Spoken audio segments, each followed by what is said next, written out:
Good evening. It's currently 5:06 p.m. for me. It is the 14th of January. Welcome to episode 39 of the Anatomy Podcast, ladies and gentlemen. Took us way too long to get to 39, but thank goodness 39 is today, 40 is tomorrow. Tonight, we share the table, we share the podcast with both members, the entirety of a band I listened to recently on the channel. The album being Death Autonomous, the band being Demon Defiled. And here with us tonight, we have the vocalist Hunter and the guitarist Jon. So, as you guys know, we have a formula that we try to stick to, but we try not to make it so strict, so tight, because that just makes the conversation awkward. There are expectations and like shit happens, it's a conversation. So usually what we do is we will have the first half of the podcast session be talking about the people. This is the documentary side of the podcast, because compared to other podcasts that I've listened to recently, where less the band is well established. So maybe people are more like, oh my God, how's touring going? I'm like, nah, dude. Let's go back as early as possible. Like, what was the reason you got into music? All that fun stuff, digging as much as we are allowed to into the lives of Hunter and Jon. And then in the second half of the podcast, that is more or less where we will be asking those type of questions you might be wanting to ask the musician in person. How did the name get established? What was the reason behind the discography thus far? And then, with, of course, the permission of the two members at hand, the entirety of Demon Defiled, we will be dissecting track by track, lyrically, Death Autonomous. But that will be later in session. Gentlemen, how are you both doing tonight so far? I'm doing well myself. Chilling, bro. Good, good. Nice Saturday night. Nothing too complicated, I can assume. Not at all. Just woke up. I was supposed to meet him at 5, and I hit him up at 4:30, and for a whole 40 minutes, I'm like, where the fuck are you? Oh yeah, that's great. I love that. And it's funny because just speaking on behalf of getting up at a certain time, I am such an early bird. I was about to say early board. It's I don't know, there's always been something rewarding about getting up early, even if you're staying up late and stuff. But of course, there has to be a certain objective, a certain goal. And this morning, it was apparently driving out an hour from home, going to a tiny little shop, a coffee shop, out in let's see, Tullahoma, Tennessee, because I'm based in Murfreesboro right now. And I've never been a Starbucks guy. I've maybe been a Dutch guy when I was still living in Arizona. But I don't know. Do you guys what's something you like to go out just early in the morning? What's the reason for you to get up super early and kind of adventure out of the house? Fishing. Nice. Yeah. Fishermen. Nice. Okay. I haven't been hunting or fishing, so cannot relate yet, but I do want to try it in the future. It sounds super fun. When it's necessary. There's always been a weird mindset about it, but just going out an hour to a very niche Irish/Scottish themed coffee shop, that was the reason for me to wake up, apparently. And then after that, I went to what is called Machine Falls. It's a nice little hiking spot out in Tullahoma, and I meditated for 20 minutes. I'm like, okay, the rest of the day, here we go. And literally it was just me driving back, playing Fallout 4, and then boom, here we go. So I don't even know. How's you guys this week been? Pretty decent. I mean, we've been working, lots of work. Jon and I both work in similar career fields. And he's gone all throughout the week. Dude, I work night shifts, and I own a security camera business, and I generally work night shift. So our lives consist of working. I think this week was the first time in 3 or 4 weeks that I actually took a day off. Yeah. Oh shit. Yeah, the Yeah. grind never stops. I completely get that. I work like 50 hours a week and none of the extra 10 hours after the 40 are overtime. Yeah. But it's for a pretty easy job and it allows me to do the YouTubing thing. So I mean that's cool. But getting caught up with everything as far as like modern day, the here and now, right? Where we're introduced to these two gentlemen. And for those of you who are familiar with the project Demon Defiled, you understand that musically it's just crazy. It's insanity. And it goes, I think, hand in hand with bolder named bands such as Demon Fuck. There's Meth Witch, there's Mock Luke. Like I would kind of house this in the same area as them, but obviously with the more like kind of evil, like hellish, red, blackened themes. I could easily throw this in with another band who's a state below where you guys are, but still, that being Mythful, the blackened deathcore kings, I guess, of Florida, Jacksonville, Florida, I think specifically.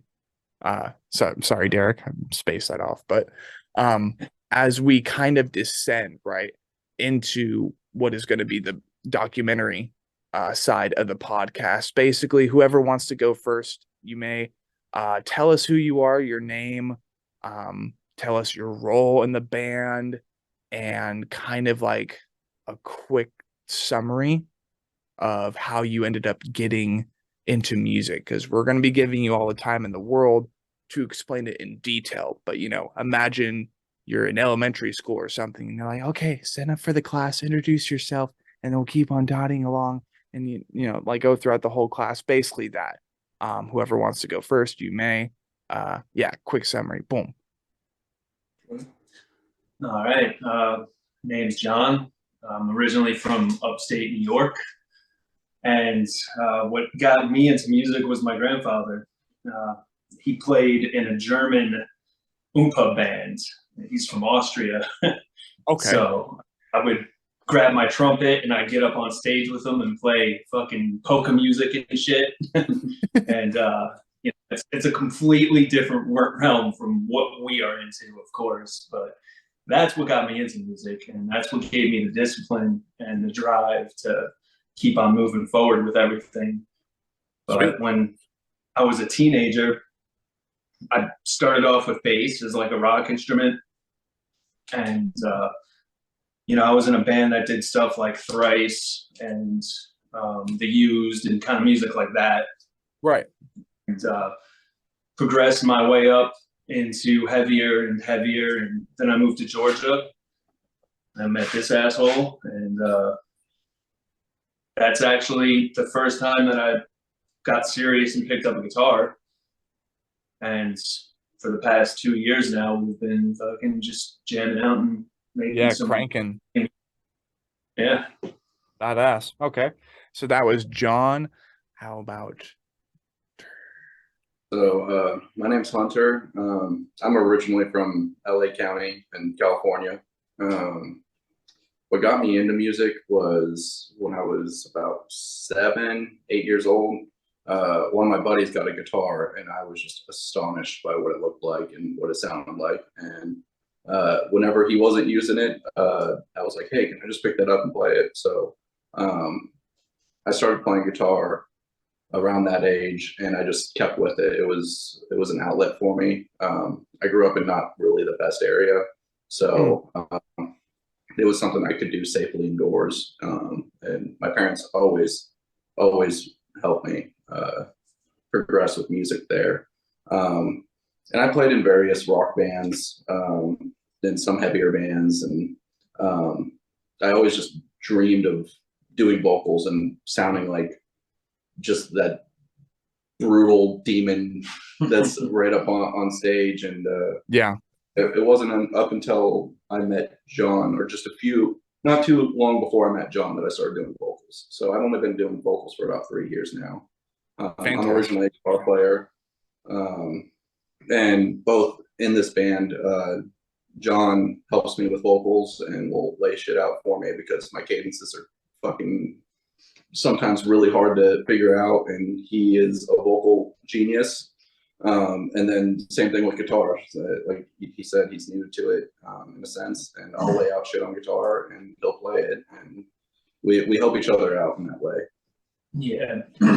Incredible. All right. I'll and do synth on most of the tracks.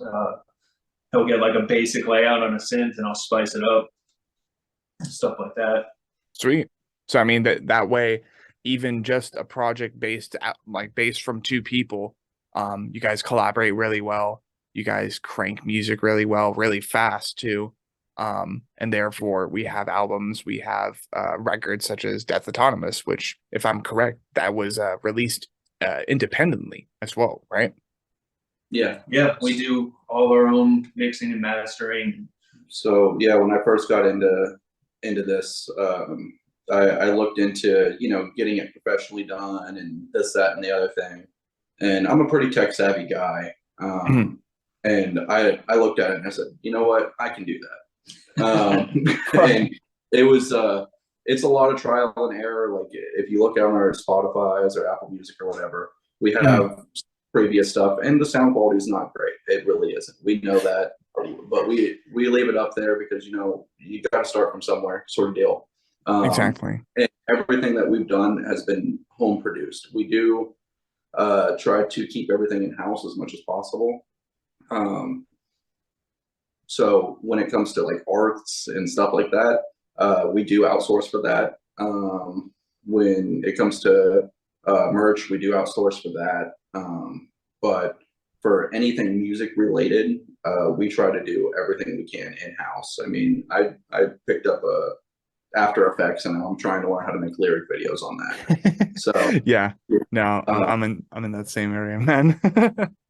So we try our best to do that, and it's not because we're cheap people, but it's because we're trying to be a resourceful, independent. Yeah, exactly.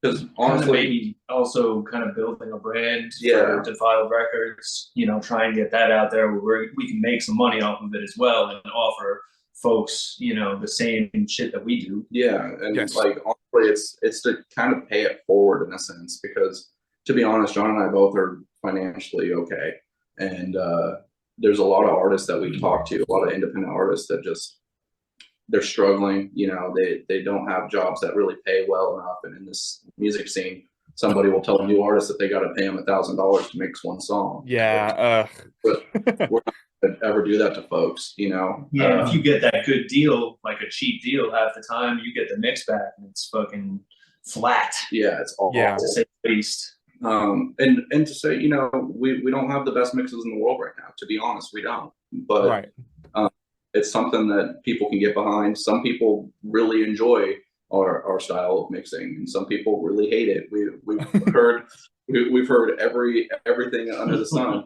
And you know, just one thing that we've learned is you're never going to appease literally everybody. Yeah, that's impossible.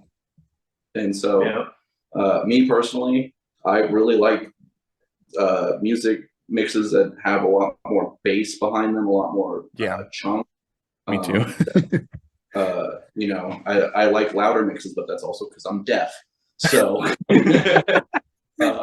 as many bass drops as humanly possible. So yeah, I can tell. Jesus. I was like, hear me out. Slower and a bass drop.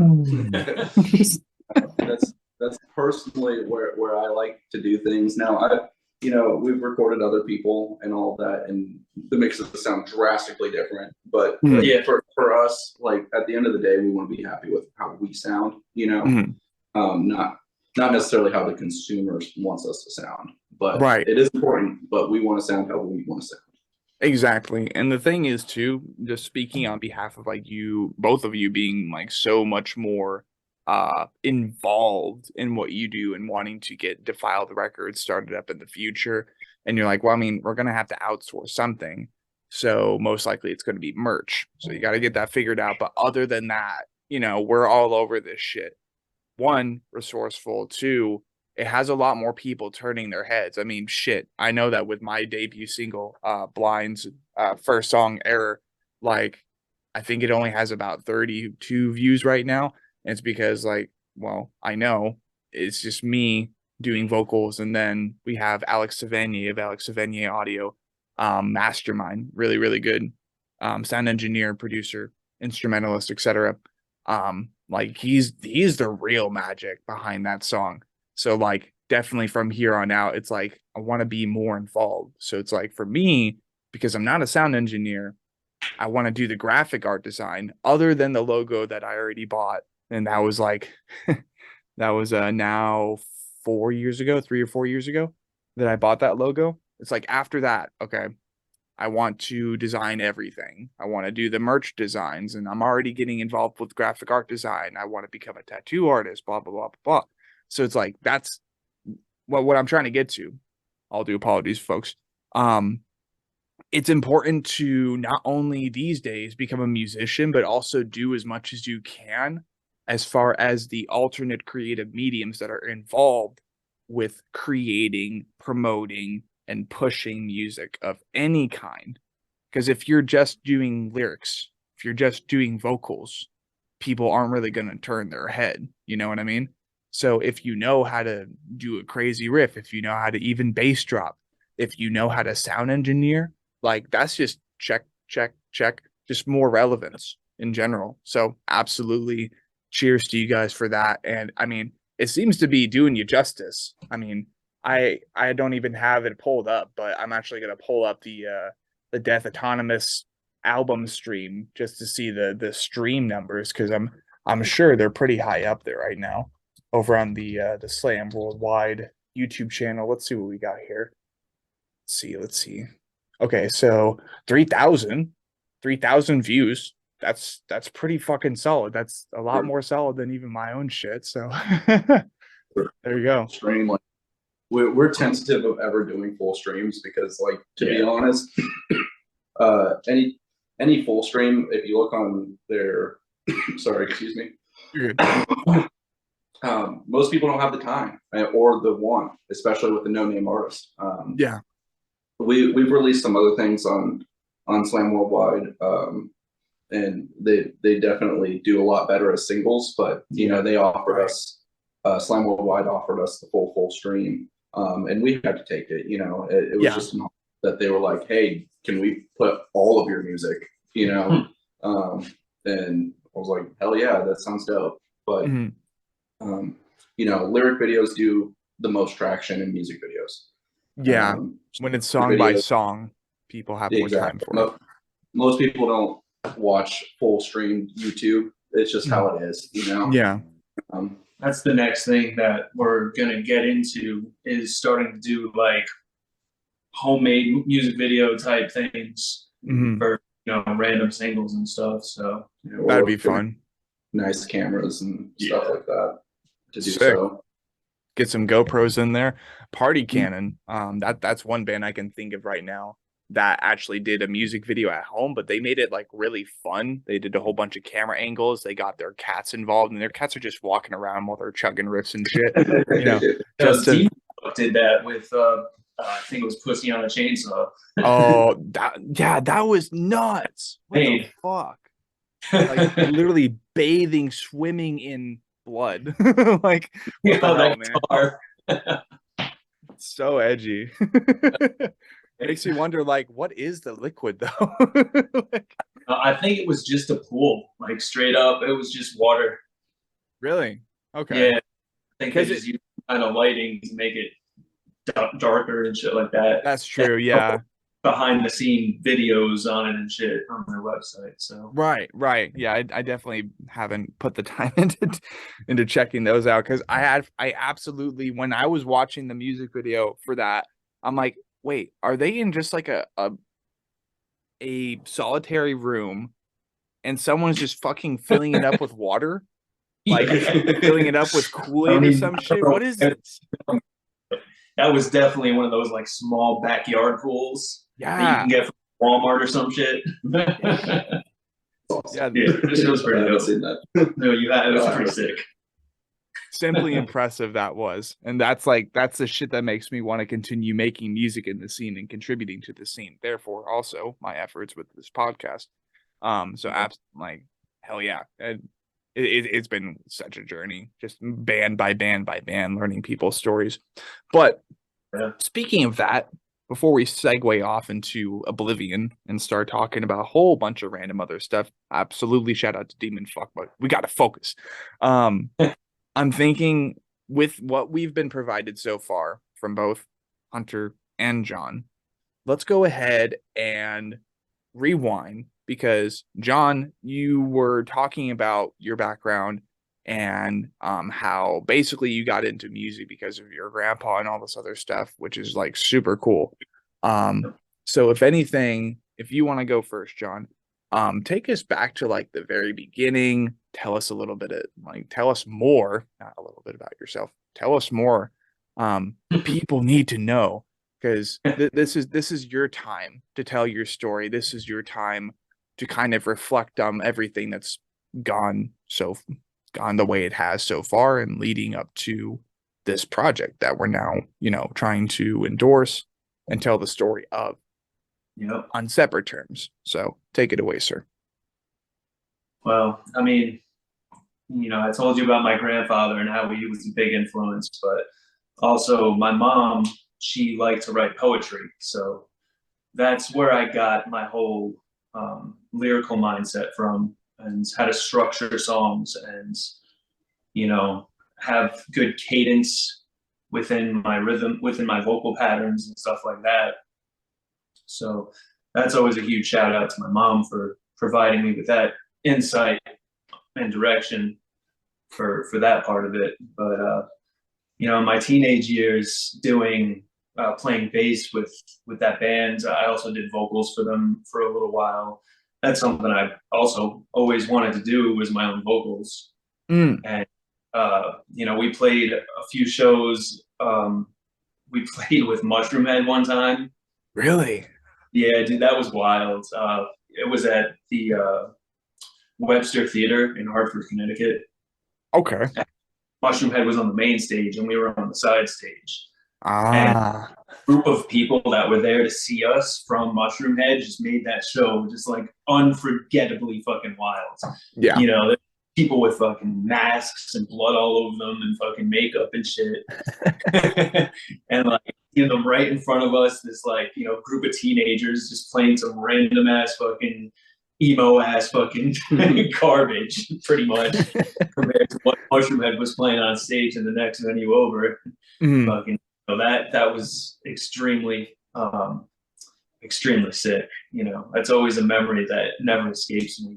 Aside from those like dingy, what would you like, VA hall fucking shows, where it's just like this fucking room with a tiny little stage, and it's just filled with trashed kids, fucking just making a mess and being fucking complete hooligans. Dude, that shit's fucking amazing times. But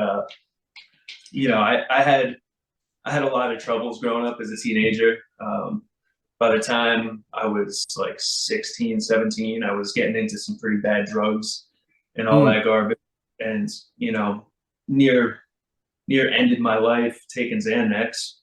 Had 2 seizures coming off of it, and spent a year getting myself clean.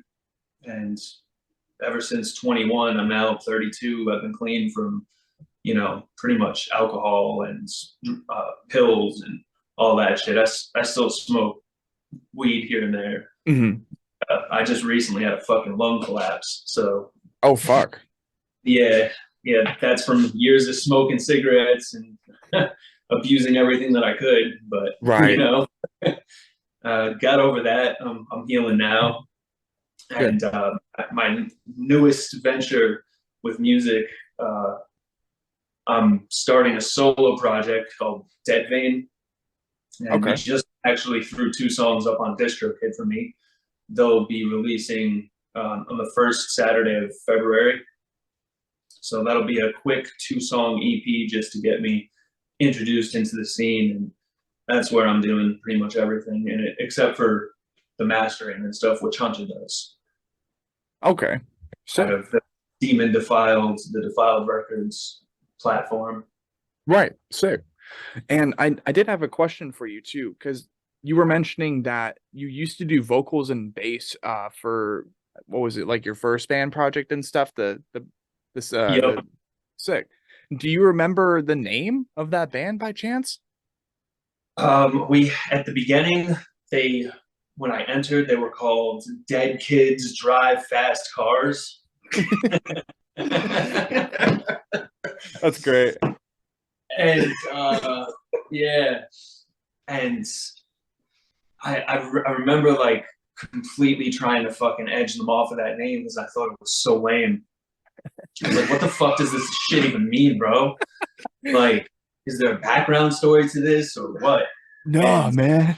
You know, they're like, you know, if you're gonna drink and drive, you're gonna die. I was like, man, this shit's so fucking gay. This is the most emo thing ever. Yeah. But that was the name of it. Dead Kids Drive Fast Cars.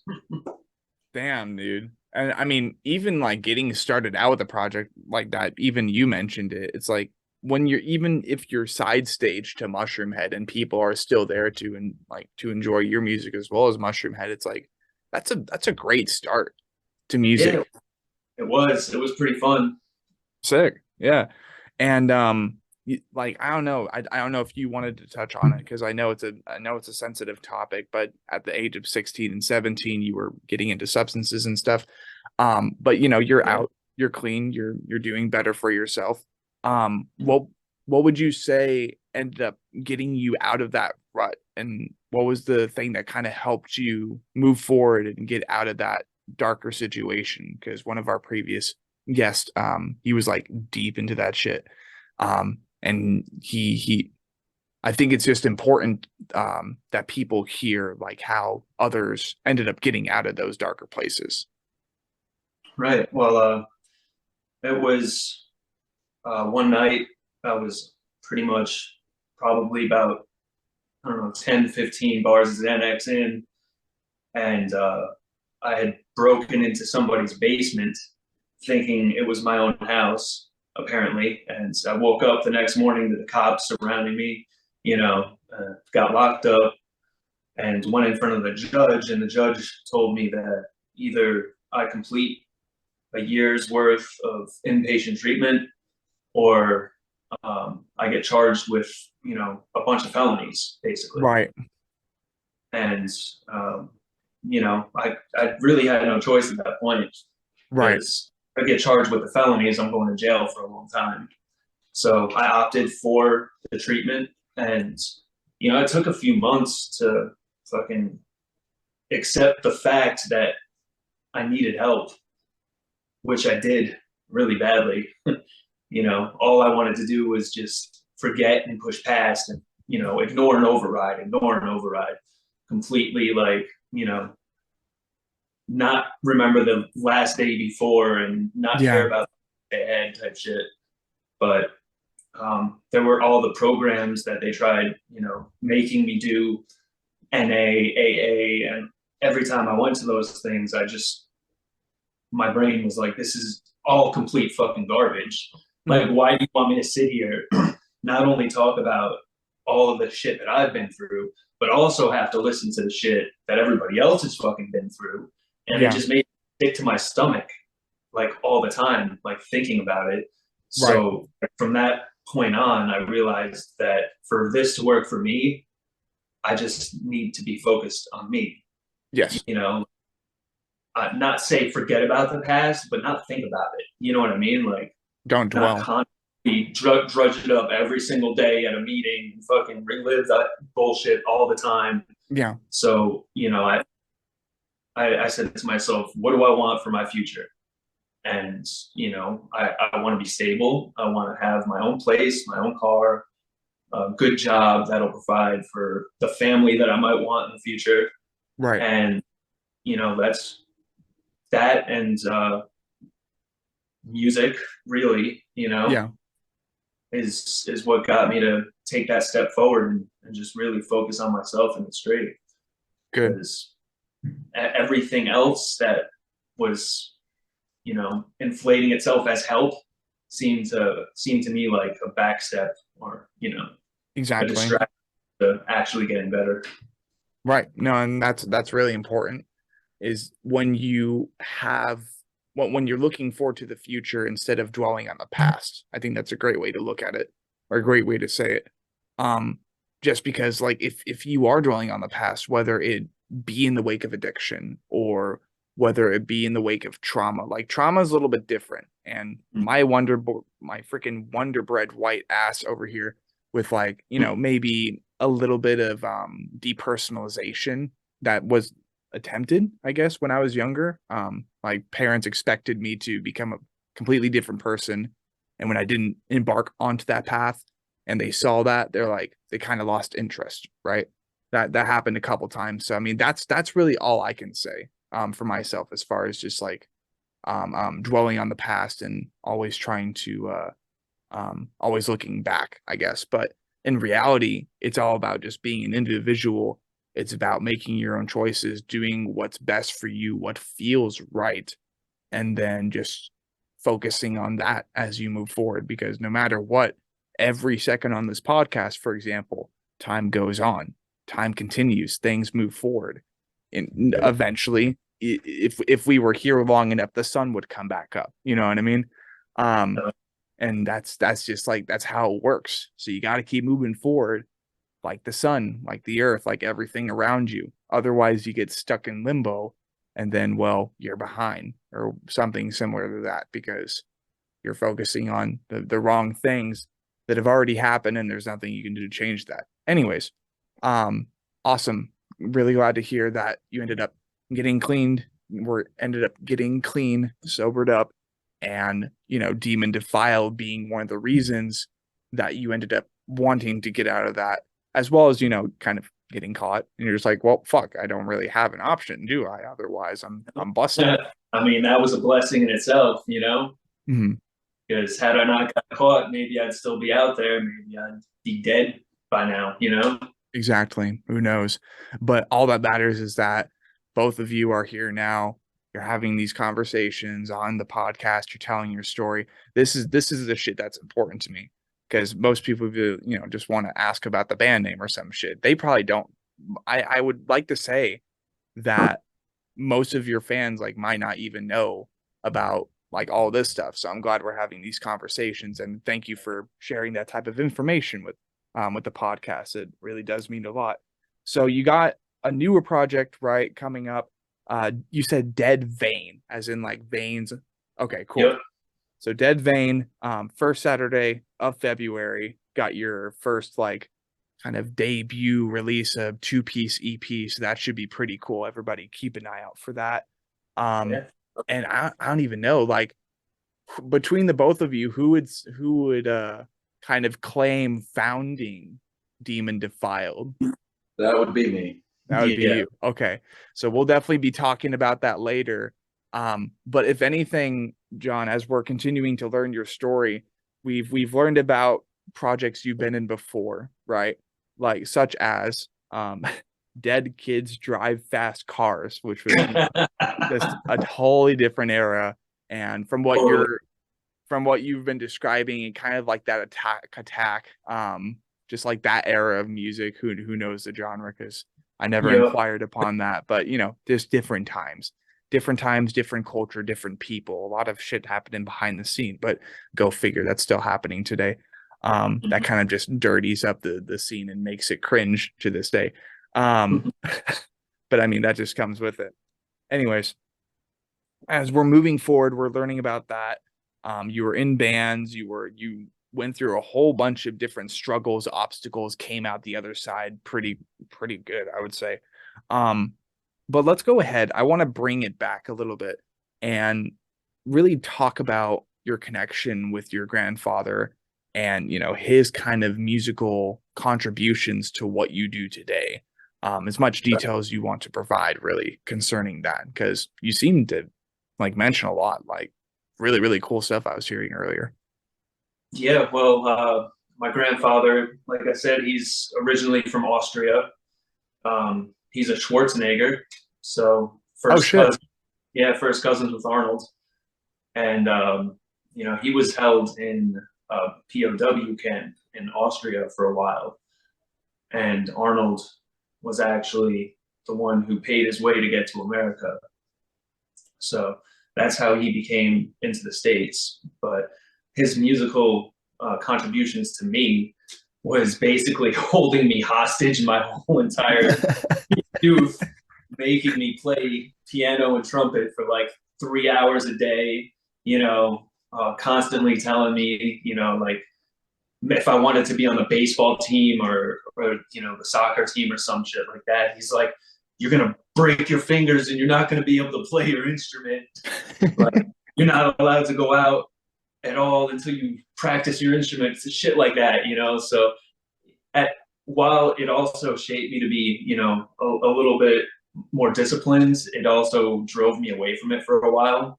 Naturally. Because I'm 100% the type of person that doesn't like to be told what the fuck to do, ever. Still to this day. Like, if I want to do something, I'm going to fucking do it. If I don't want to do it, I'm not going to do it.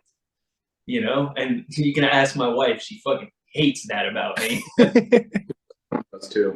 She too. But, it's just a mindset of, like, I know what I want done, and I'm either going to do it or I'm not going to do it. But when I do it, I put my all into it. You know what I mean? Like, I tried to put as much focus and determination into it as anything else. Mm-hmm. There's parts of my life where I slack off. Obviously, I can be very lazy, but that just it's from the points in my life where I'm overachieving, in my own brain, because there's only so much like focus and room in my own brain. Like when it comes to editing and doing like production and shit, I'm a mess. Mm-hmm. I have no clue what the fuck is going on. Like I tell him all the time, I'm not NASA, bro. Like I don't, I can't do all this shit. Like he'll tell me how to do something, and if I don't write it down and do it like 3 or 4 times, I'm gonna fucking forget it. It's like one ear, out the other. Yes. But my grandfather, he taught me discipline, and playing German shows with him, being on stage with the trumpet, and that brought me the excitement of wanting to perform in front of people. Yes. And that gave me the confidence to do it when I finally did. Mm-hmm. Which is something that I'd love to do in the near future with Demon Defiled if we ever get a drummer. Mm-hmm. That's going to be the hardest task that we've probably endured this whole time with being a band, is finding someone who can play what we produce, or similar enough to, and be reliable.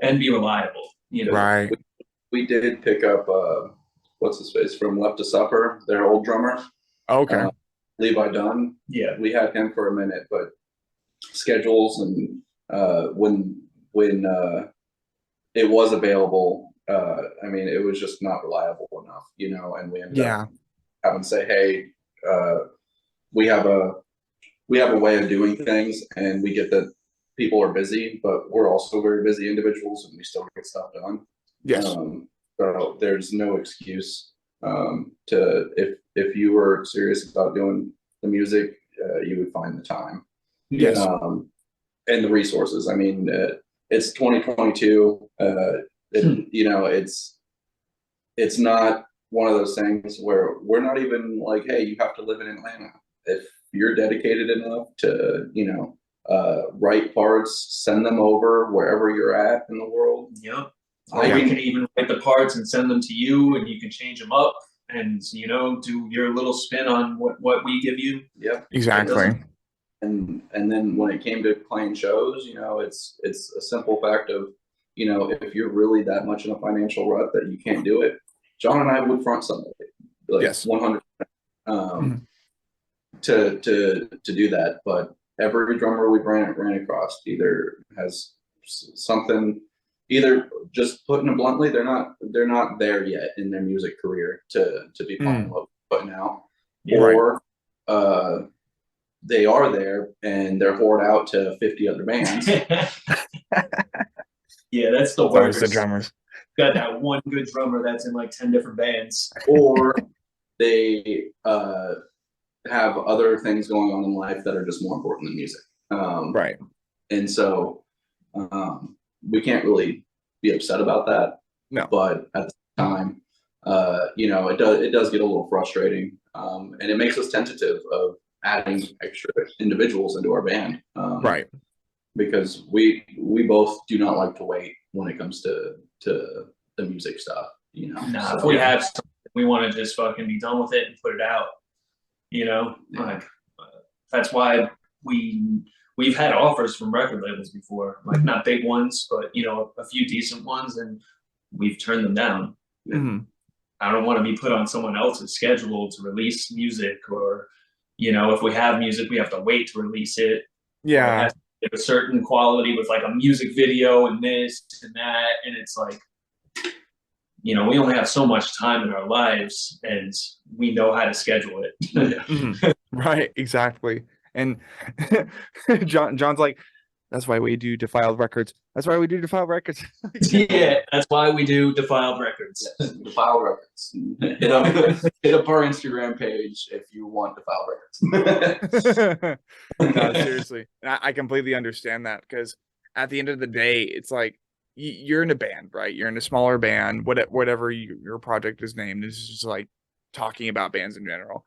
You got music, maybe you got complications with acquiring members in the first place. I know I did, and I technically still do, because the only musical help I've had is from Alex Savigny, basically writing everything but vocals and based off of vague ideas, because I am dog shit at communicating, despite how much like I love the music that I'm writing, and I know what I want. It's like you don't know tempos, you don't know time signatures, you don't know how to play this or that.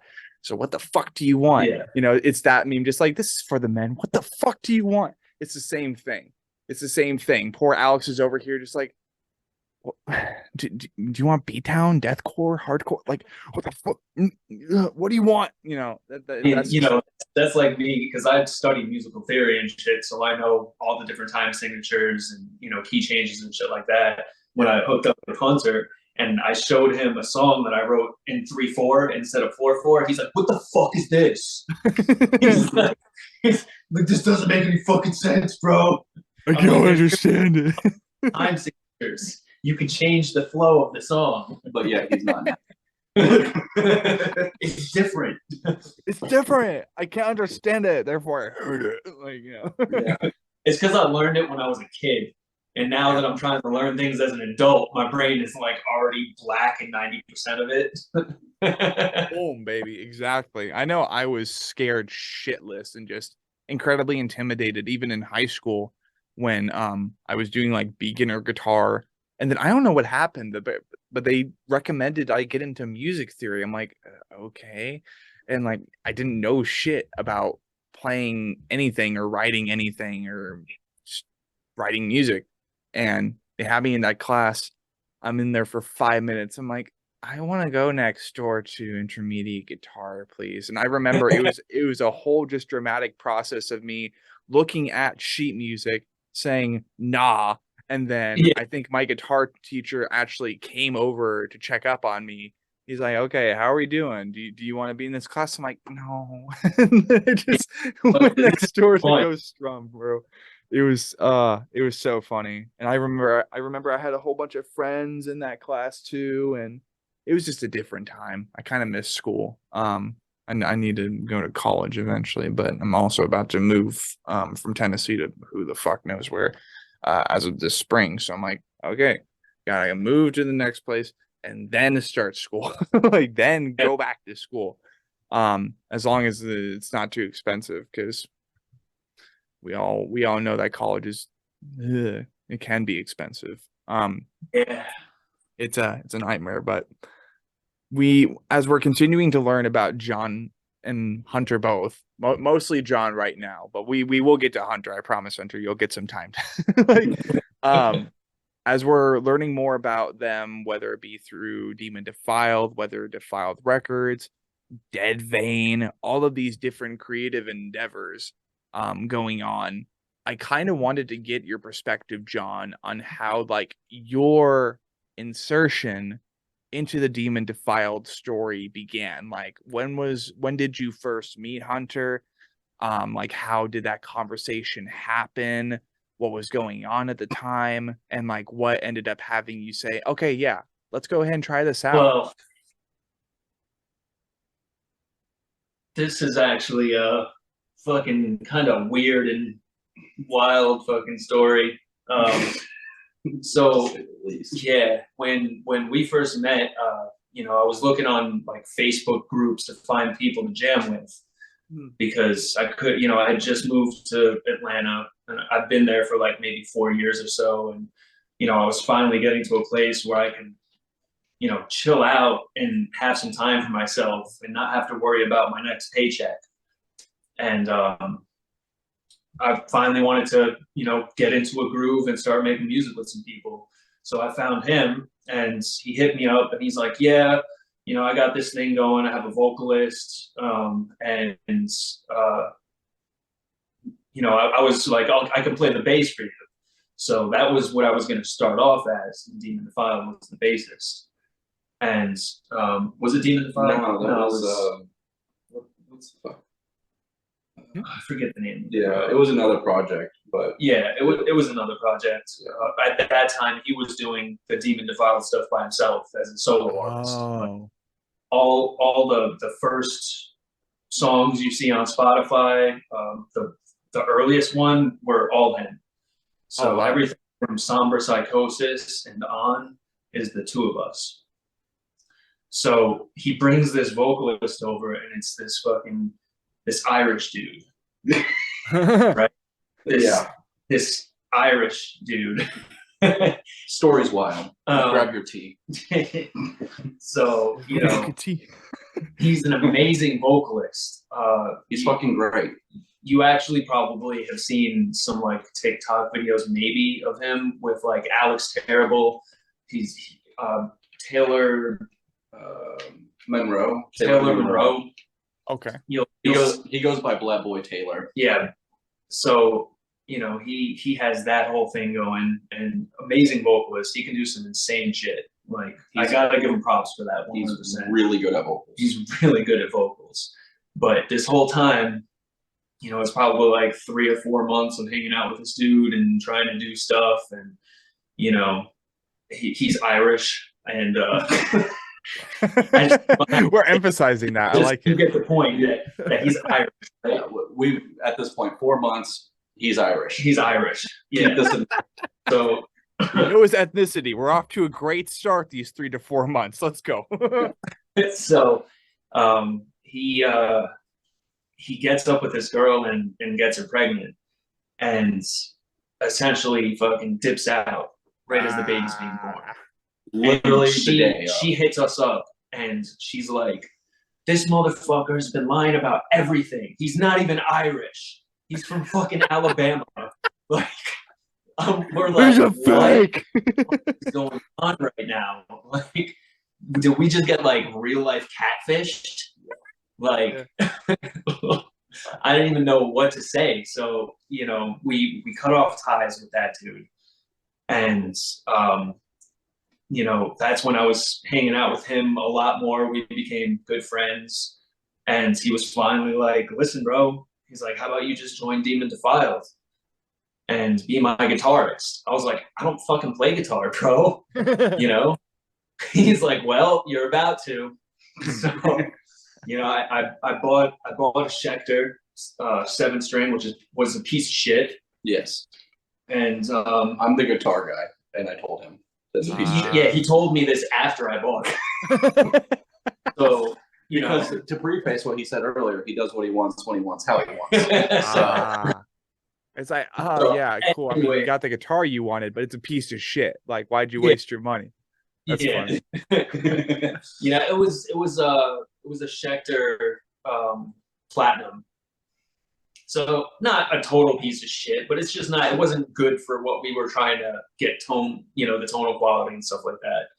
So you know, we started writing some shit. That's when we that was the first one with Somber Psychosis.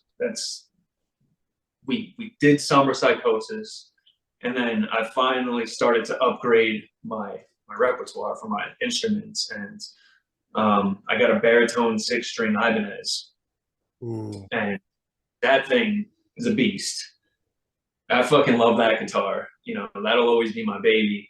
But then just recently last year, I made the jump to like kind of ensure myself to become more serious in guitar playing.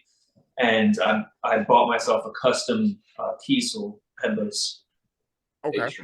string. So that's this bad boy right here. Okay. That's fucking awesome guitar. You know, I spent a shit ton of money on it. So now I have to play all the time, practice as much as possible. But Sick. that's basically, you know, the whole story on how we linked up and how I got into Demon Defiled. And Because of you a can fake Irishman. you can tell from the Somber Psychosis to the Rapture EP to Death Autonomous, you can hear, you know, the growth not only in the production quality but in the guitar playing and the music structure in general. Fantastic. Well, And we're still evolving. yeah, absolutely. I can tell. And I'm shit. I've yet to even listen to like the older stuff before Death Autonomous, because I've seen your logo. I've seen Demon Defiled being recommended over the years, and I'm just like, it's just another like 2-word deathcore band with a, you know, like it's just been an issue of mine forever. I'm like, okay, so at first I had like a prejudice against like X bands. Like my only one used to be Shrine of Malice and Signs of the Swarm, and I remember seeing Brand of Sacrifice, right? There's Brand of Sacrifice, Shadow of Intent, like all those other bands. I'm like, can you be fucking original and not do just Brand of Sacrifice? Just like, oh, you couldn't name it like Sacrifice Brand, or, you know, just stupid shit like that. Out of and replace it with a V. Yeah, exactly. And that's the only difference. People are like, that's culty right there, baby. You might as well be Lorna Shore. Like, no. Yeah, seriously. So I used to have prejudices like that. And the same thing happened with, you know, Demon Defiled and all these other, I think, Slam. I used to have a big prejudice against like the ectomy bands, right? All of those, I'm like, it's just fucking stupid now. Just over and over, COVID ectomy. All the riffs are the same. Yeah, exactly. So like, you know, and that's the funny thing too, is I never put the time into listening to the music, but immediately when I see the suffix ectomy, I'm like, and I just want to click away. I'm like, I don't even care. Name your band something original, please. And therefore you got like Disentomb, Esophagus, there's Extermination, Dismemberment. Like, it's long, but you can remember it. There's what is acronymed as Zavleg. It's so fucked, but like over time I learned to appreciate it, right? And I mean, more or less, it's kind of the reason we're having the session tonight, is I finally listened to Death Autonomous. I'm like, okay, but this is actually great. I'm just glad that I don't have my headphones completely glued to my ears, because all these bass drops I'd just be bleeding from my ears by now. And I'm a metalhead. It's like, I'm like, it's like a Michael Bay film in my ears, bro. Calm down. Supposed to make you levitate, homie. Yeah. SpongeBob me just, that's great. So as we're kind of like wrapping up Jon's background, kind of telling his story here and there's plenty more to tell, I'm sure, but this is just kind of the time that we have to talk about Jon and his background, what got him into Demon Defiled, everything relevant to him as a musician. We're learning that he's a multi-instrumentalist. He does vocal shit. He has a new solo project. So over the course of all of that, just getting it all bundled up, wrap a little bow on it, and just, there you go, a little gift, that being Jon's story so far.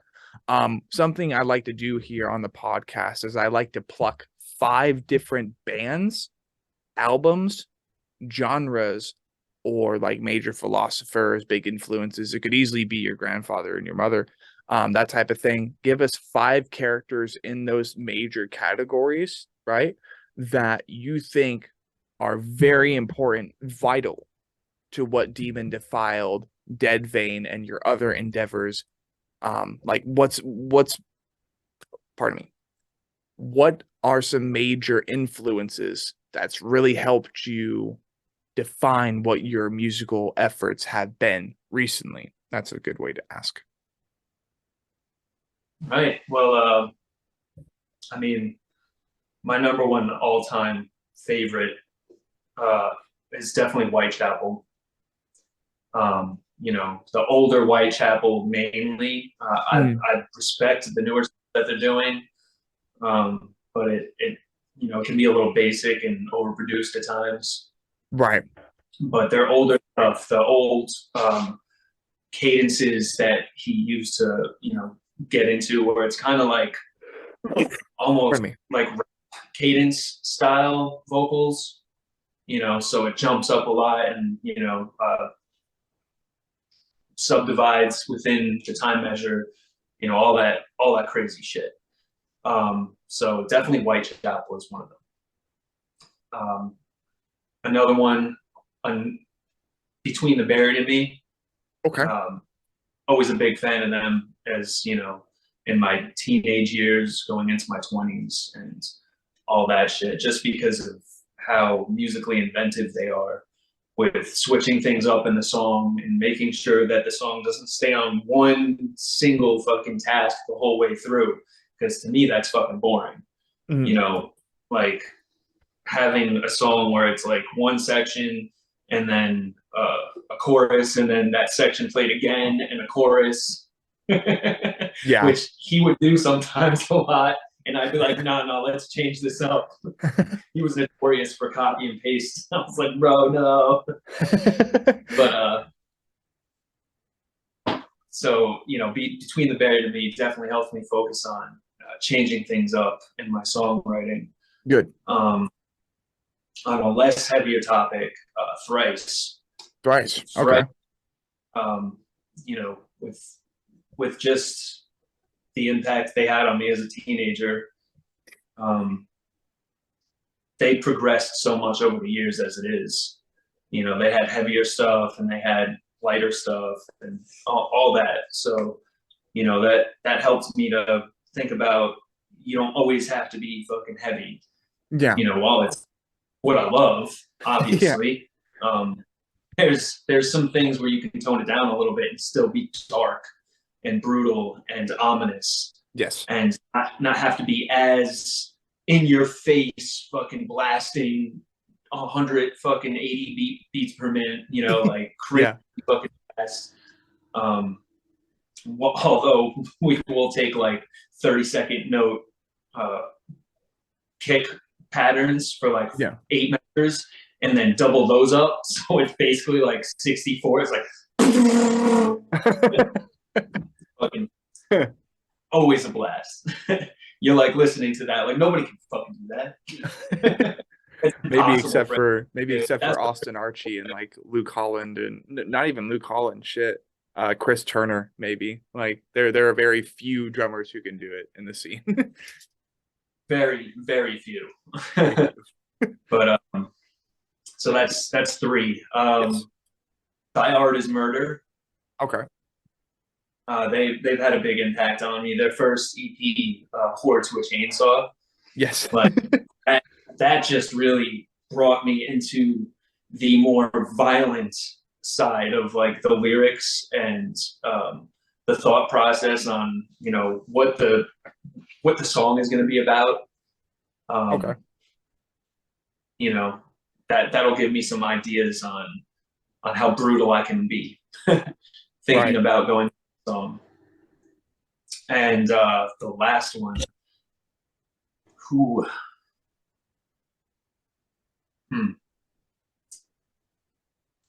that's a hard one. This is the hard one. I don't know. I'm gonna have to say it would be Suicide Silence. Okay, that's pretty easy. Yeah, that's pretty easy. You know, they were always a big influence. Mitch was my hero. You know, I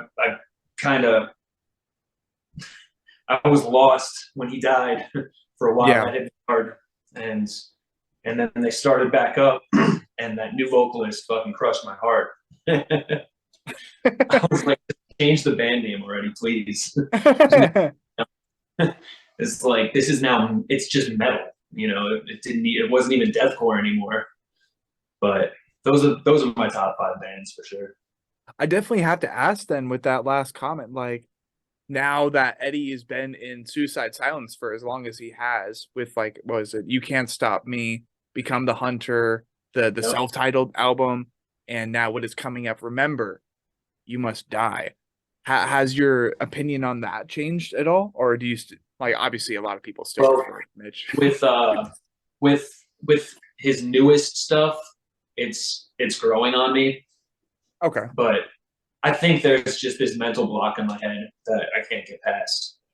I mean, don't feel bad. That's most of the fan base. So yeah, it's.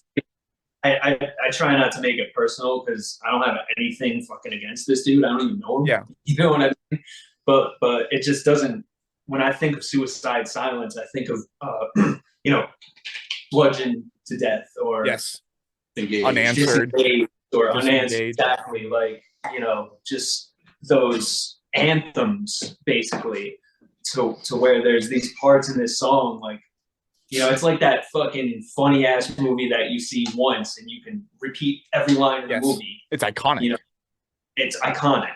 And that's what Mitch was for me in Suicide Silence. It was just an iconic moment in time that I can't mentally go past with their new vocalist. Yeah, dude, I'll have you know, like, I got on the deathcore train like right as he passed, and I will always regret that.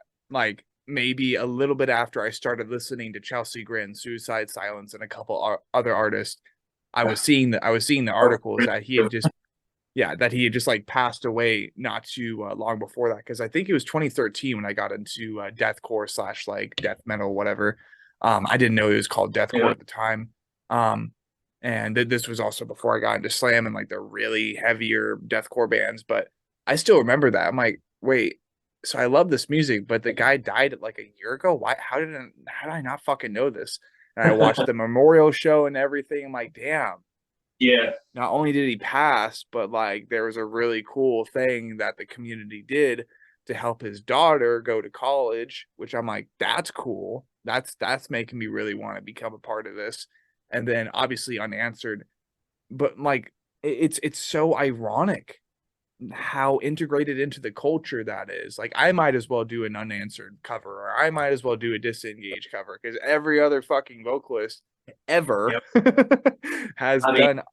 That's why, to me, he's one of the godfathers of deathcore vocals. Like, he was doing shit before anybody else. Right. And people evolved off of what he did.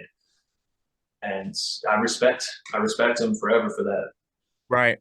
And like, okay, so going back a little bit too, among your top 5, because I wanted to start doing this a little bit, make it like I don't know, a little bit more involved on my end. I've never listened to Between the Buried and Me, so I would be a brand new listener. What would be a good album that you would recommend for Alaska, you said? Yeah. Okay, sick. Yeah, for sure. And that like album, or they have like they have like a deluxe edition that they just released where they remastered everything. But I mean, I would go back to the first one, because even the raw recording of that album is just intense. And I mean, some of the songs are ridiculous. They're like fucking 8 minutes long. They go off on tangents, but some of them just have these fucking brutal ass moments in them. And every single person in that band is like Juilliard level musician.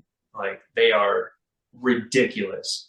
And some of their newer stuff, you can 100%, hear even their older stuff, the solos that they go into are just, there's so much feel to them, and so much personability and, emotion. Right. I don't even like that side of music, to be honest, but I like Alaska. If I was being forced to listen to Between the Buried and Me, it would be Alaska. Okay, cool. No, I'll definitely. Selkie's The Endless Obsession. That's one of my favorite songs by them. Okay, cool. Because I listen to an album every morning, and I'm trying to get into a process of like going back in time and checking out albums or EPs that guests on the podcast recommend, because I think that's just more involvement stuff.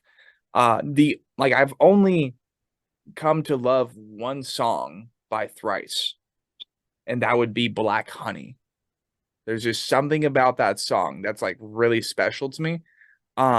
Is there like an EP or an album that you would recommend that kind of has that same feel, or maybe a Thrice album in general you would recommend?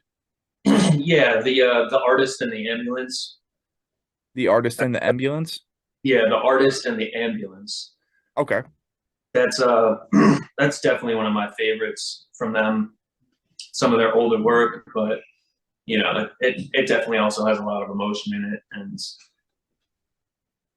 it's an amazing album to me. Sweet. No, and like absolutely that is why we will be checking let's see. We got Between the Buried and Me, Alaska, and we got Thrice, the Artist and the Ambulance. So we will be checking those records out in the near future on the channel, ladies and gentlemen. So please keep an eye out for that listening session. And Jon, thank you for your time. Thank you for your provided commentary, letting us know a little bit about yourself, and for goodness sake, therefore the Demon Defiled fan base, the defiled demons, I guess, Yeah. for lack of a better term. As we're Awesome. kind of moving into the second half, really, of the people part of the podcast, which that's a lot of fucking peace. We have Hunter.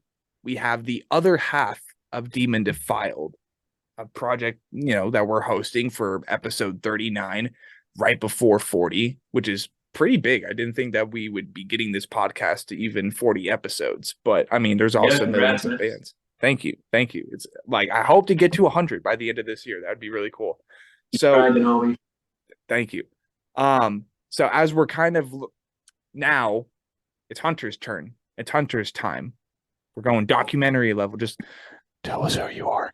So His favorite poem. right, seriously. So we got introduced to you a little bit earlier, like I said, elementary level, getting yourself introduced to the class. We learned that you were originally West Coast Cali boy. We learned that you ended up getting into music through friends, and essentially that you're tech savvy. And like that's kind of what I had written down. That's just me throwing myself like open target, right? So from the earliest point on that you're willing to talk about, really introduce us to yourself. Let us know your name. Like we already know what you do for the band. So maybe like how did you grow up? Where did you grow up? And every tiptoe, every freaking baby step that ended up landing you onto the path of being a creator and a contributor to what is now Demon Defiled. Take it away.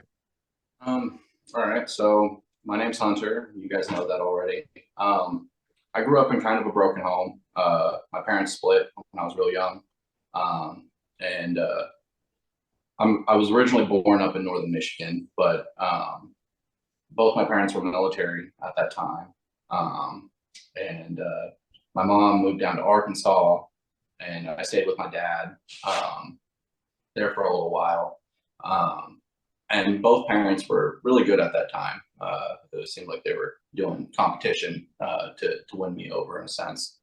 But then my mom moved to Vegas, and my dad got deployed. And so I went out to Vegas with my mom for that amount of time. She was struggling, and that's why I lived out with my dad. But I had no other option at that point. And out in Vegas, my mom was a blackjack dealer, so she worked nights all the time. So I spent most of my time in the slums of Las Vegas with some random person watching me, and yeah, it was different. And then when my dad came back, I went back out there and to Michigan. And he changed when he came back from being deployed.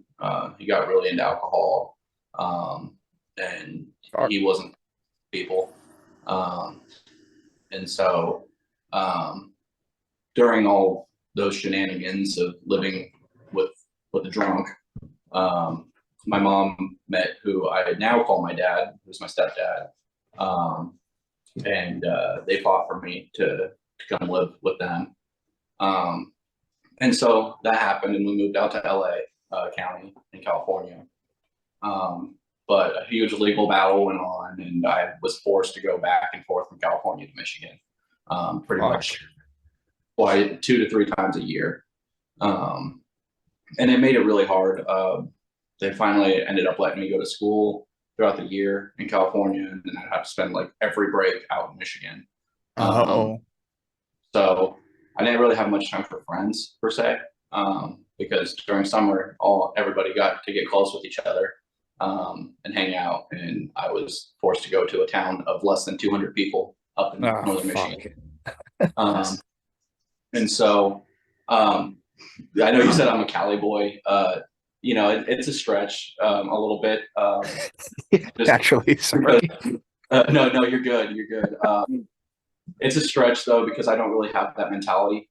As I'm talking, you'll figure that out. But I have my whole philosophy in life is don't be a fucking bitch. You know. So I grew up pretty country, but also pretty city. So that gave me one thing everybody will say that knows me is I got a golden tongue.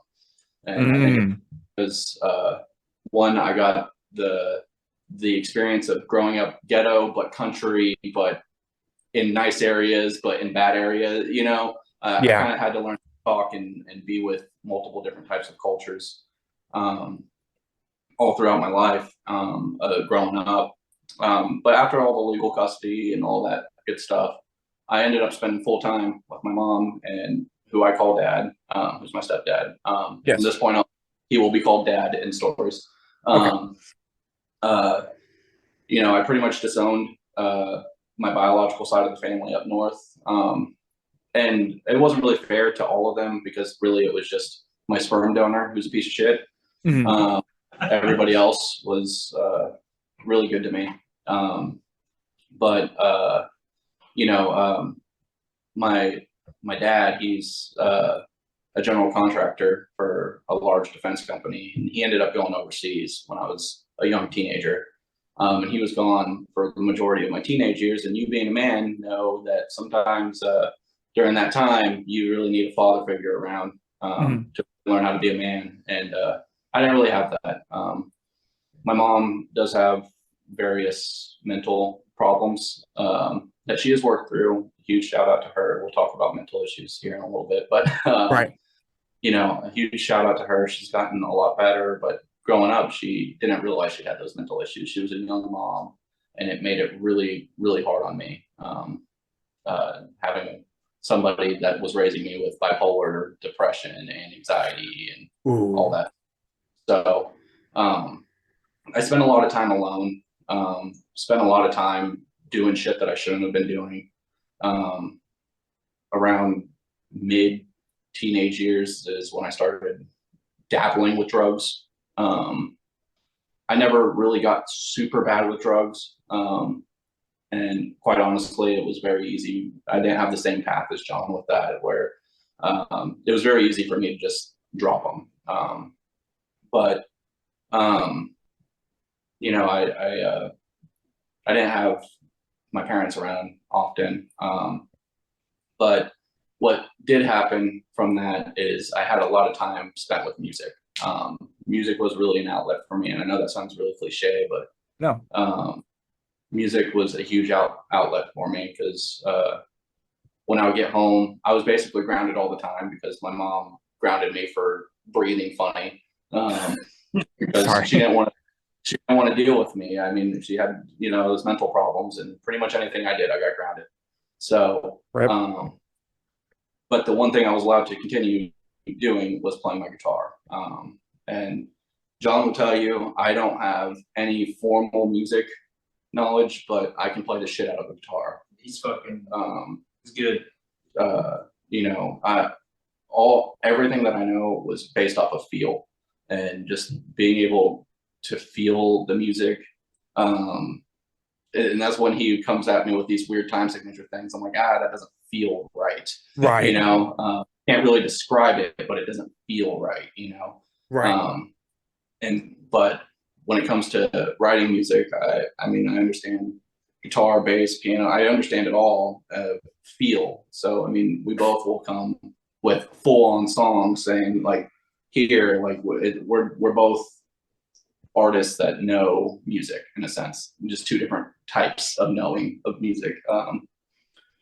And so from there, my parents moved us out to Atlanta, Georgia when I was 17. And my life changed drastically. I went to a rich kid school. I went and lived in a rich kid area. So I went from the ghetto to the rich area. And that was completely shocking. I mean, where I grew up in California, you had to be worried about getting mugged, murdered, whatever. And then I went to a place where I'm the hardest kid in the entire school. You know, that was weird. It was really weird. I can only imagine, man. And I felt like everybody was really soft, to be honest. I was really worried. Like I was really worried when moving out to Georgia that everybody was going to be these big corn-fed Southern boys, you know, and I was going to just be this small California kid. But you know, I show up 6'2", 200 pounds. You know, I fit right in. So that's great. And it's in. 1 second, gentlemen. It seems that we're lagging a little bit, but I'm sure it's going to correct itself in a second. It's definitely a change, though, because you know the people were completely different from the band. Unfortunately, I did move to senior high school on back. Oh, okay. Now we're back. Sorry. Can y'all hear me? Yeah. Okay, Are cool. we good? Yeah, we're good. All right. I'm like, hold on. Oh, there it goes again. Good. We'll see how long this is. Dang. Let me turn my light. It could be because I don't have my Ethernet plugged in, but it's never been a serious issue before.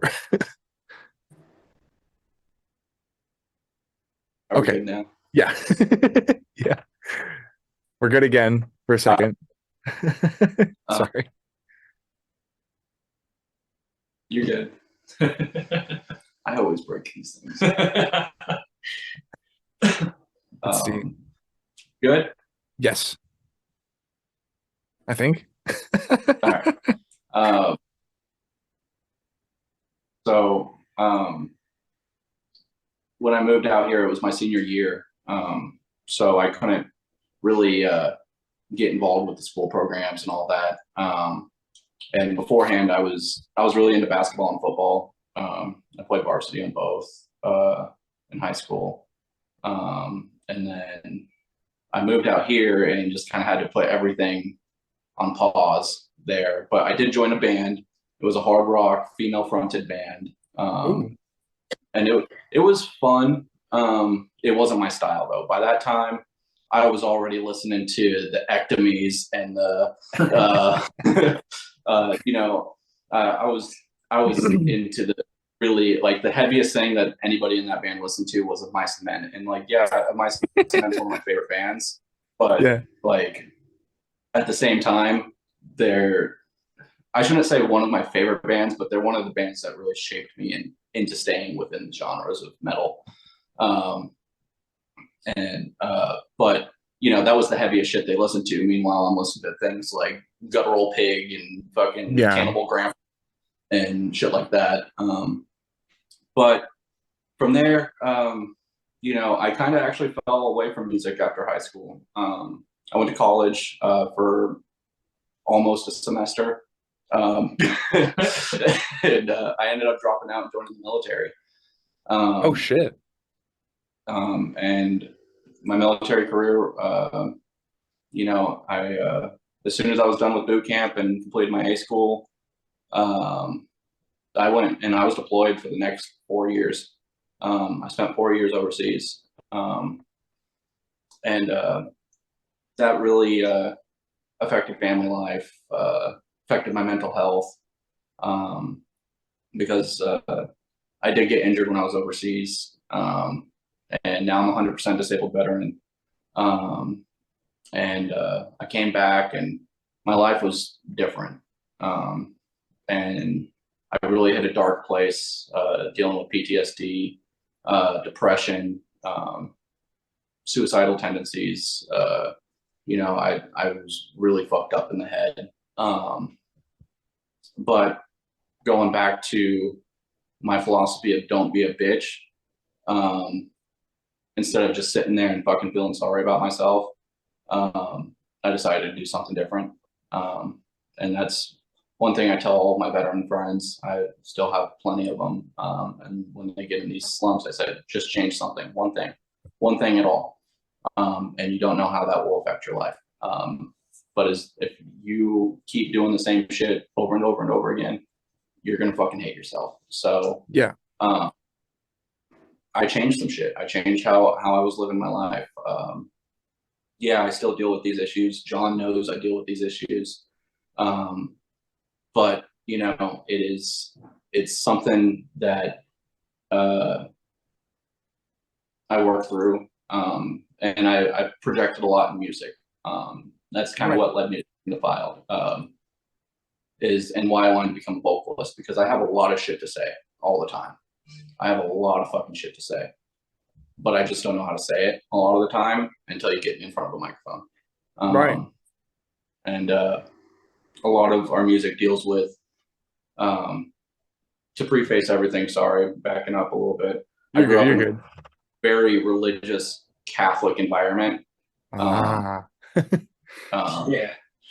And, you know, I still battle with the whole religion thing. So a lot of our music does have to revolve around religion. A good majority of our music does. And a lot of people do mistake us right up front, for just saying, oh, you hate God, you hate this, you hate that. And I say, you know, if you take a minute and read the lyrics that we post or listen to the lyrics or whatever, you realize that I'm not talking about that I want to kill God, that I hate God, but in fact, it's more of asking God why. Yeah. Because I still consider myself a religious person. I still, I don't push it down people's fucking throat. But I still feel as if this is my way of helping those that are struggling with it, like me. Because yeah, I mean, I do believe in God, and a lot of my music, or our music, is, you know, saying like, for example, I struggled for a very long time of why did I live my traumatic event overseas and other people didn't? Why did I even have to go through that in the first place? You know, and then I see fucking people struggling out on the street, dying from just bullshit. You get bit by a fucking mosquito and you die. Why was that even created? You know, you know, sort of deal. So, I like to project a lot about religion. And it's not even just a religious area of things. It's a lot of, just, of general, why is this how the world works? You know? Yeah. And I struggle with it a lot. And then a good majority of our music comes from my mental struggles of depression, of suicide.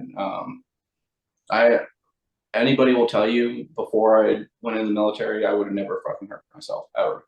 Since being out of the military, I've probably had half a dozen, maybe a dozen suicidal attempts, actual attempts. Putting, you know, getting a little dark, but I put a gun in my mouth and pulled the trigger, and nothing happened. And that's kind of what led me back to religion, because that same gun I still use to this day for one of my jobs. And It works every single time. But that day it didn't. And so, you know, I like to kind of be also a mental health advocate in our music. And some of, you know, you talk to our fans, some people have reached out to me personally and said, you know, wanting to just talk. And I mean, there's people in fucking India that have called me that are fans of ours, or Russia or whatever, and just talk to me, you know, and like, they're like, oh, thank you so much for your time. I'm like, honestly, I'd rather you wake up tomorrow morning and see your family than for me to sit here and play Fallout 4, you know. Right. You know, I'm a pretty genuine person overall. You know, everybody does shitty things in their life. Everybody, you know, fucks up, but for the most part, I try my best dealing with my mental problems daily to also be a good person. Yes. And I think people mistake what I talk about in music for the blunt version of what I'm saying, instead of digging into the overall picture. Right. And you know, it's you know, getting back into music really helped me. It really did. That was one of the things that, you know, just changed my life for the better. And you know, it saves me. Even on this album that we're going to discuss, there's a song called Dance with Death, and that's straight up a suicide note. That, you know, if I wouldn't have written that, I actually did write that the day after I texted, or the day before, I texted him saying, hey man, I'm really about to end it, you know? So, you know,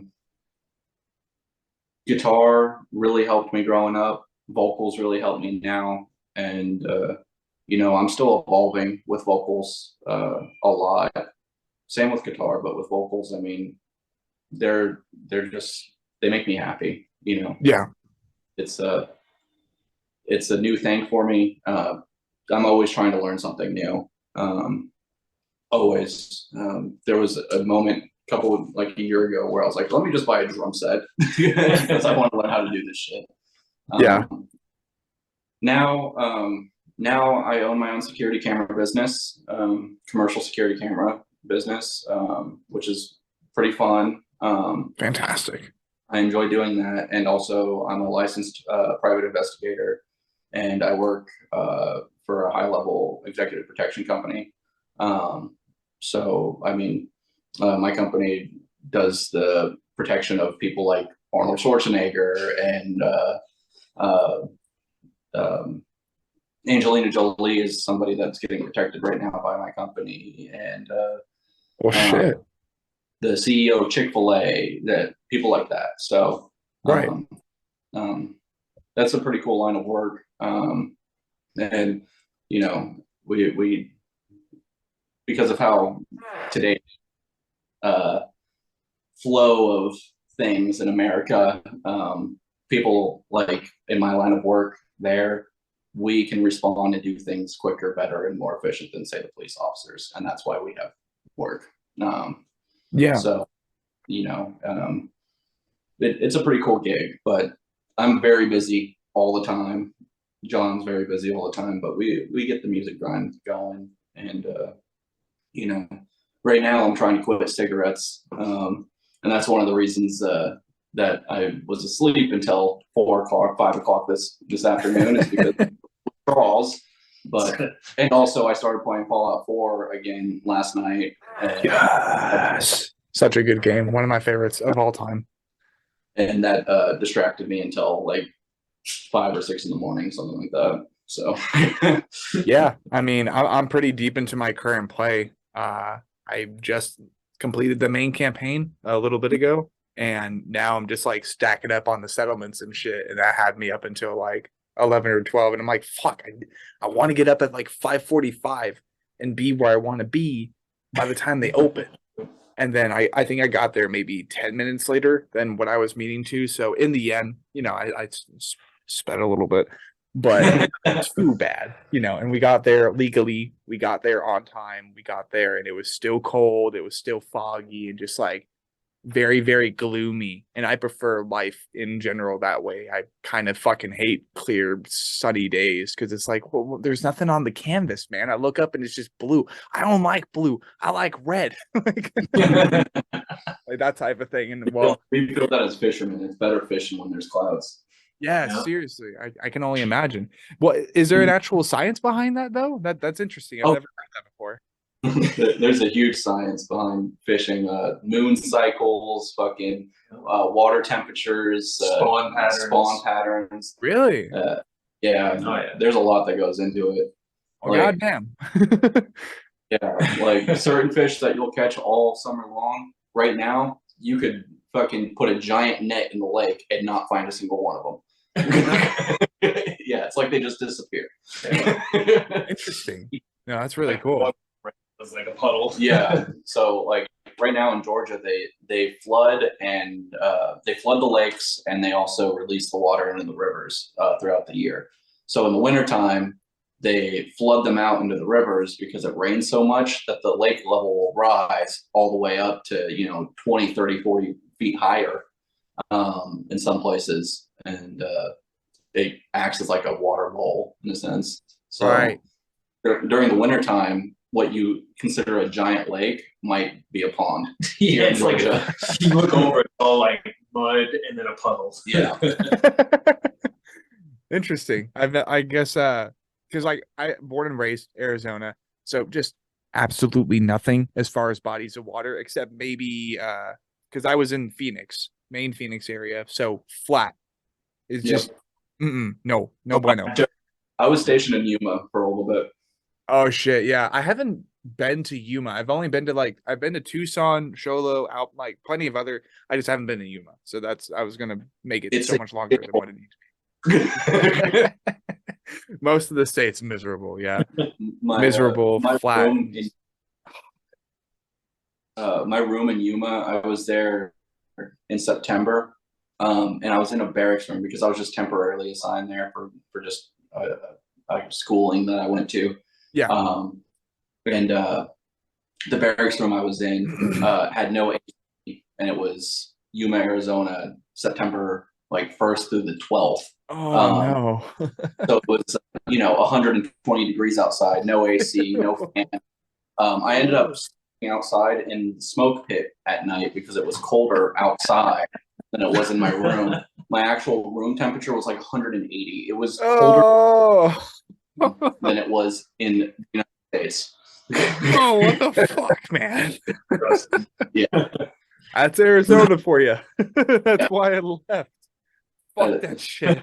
They should just rename it to hell. Yeah, it's hell. It's actually hell. And it's just, I don't know, like being born and raised there, most of the people I know absolutely love it because, it's warm, it's dry. You don't have to deal with a whole bunch of natural disaster, like just crazy, unpredictable weather, right? Even though like down here in the Southeast, Tennessee, Florida, Georgia, that type of thing, like basically Tennessee, we get the samples for all the crazy weather. And then as far as like coastal weather, like hurricanes, typhoons, that's where like the far East Coast gets everything. Florida, fucking, I don't get why anybody lives there. They're just like, bring it on, bitch. Like that's just Florida, right? I constantly say this, that I'd be so happy just in a shack in Florida, down by the beach, and just have no responsibilities, just fucking fishing, making music. Same. Seriously. Yeah. Long story short, fuck Arizona. It's way too hot over there, way too dry. I don't care if I was born and raised there. Like I've already told everybody I know and love over there. If it wasn't for them, I would never, ever, ever walk on any pebble of sand in that godforsaken state ever again. Because I don't like the hot. Yeah, like I could rant about that for aeons, and that wouldn't be enough. So instead of doing that, we're gonna continue talking about the guest that we have here tonight, ladies and gentlemen. I'll do apologies for the tangent. So, you know, we're learning more about you, and I definitely did want to say, because I've been meaning to say this for like at least 10 minutes or so, thank you for the time that you did serve, Hunter. Thank you. Like, really appreciate it, because I know me over here, like, you can see the beard, you can see everything. I have, like, my dad was wanting me to get into the Navy and shit. I'm like, I don't want to. I just want to become a hippie, you know, that type of shit. That's always been who I am. That, and like, as I've gotten older, I've kind of had like a ACAB mindset here and there, just because, well, unfortunately, and like there's a whole culture behind it, and it's unfortunate really that the culture has to, like, people feel a need for that type of thing to exist. But when it comes to the military, when it comes to veterans and stuff, absolutely 100% respect to them, because they're just doing their fucking job. And unfortunately, with veterans, it's like, well, no matter what, you're going to be involved in major conflicts. If you are active duty, if you are deployed, and you are where like you need to be, right? That's usually because there's a massive conflict going on.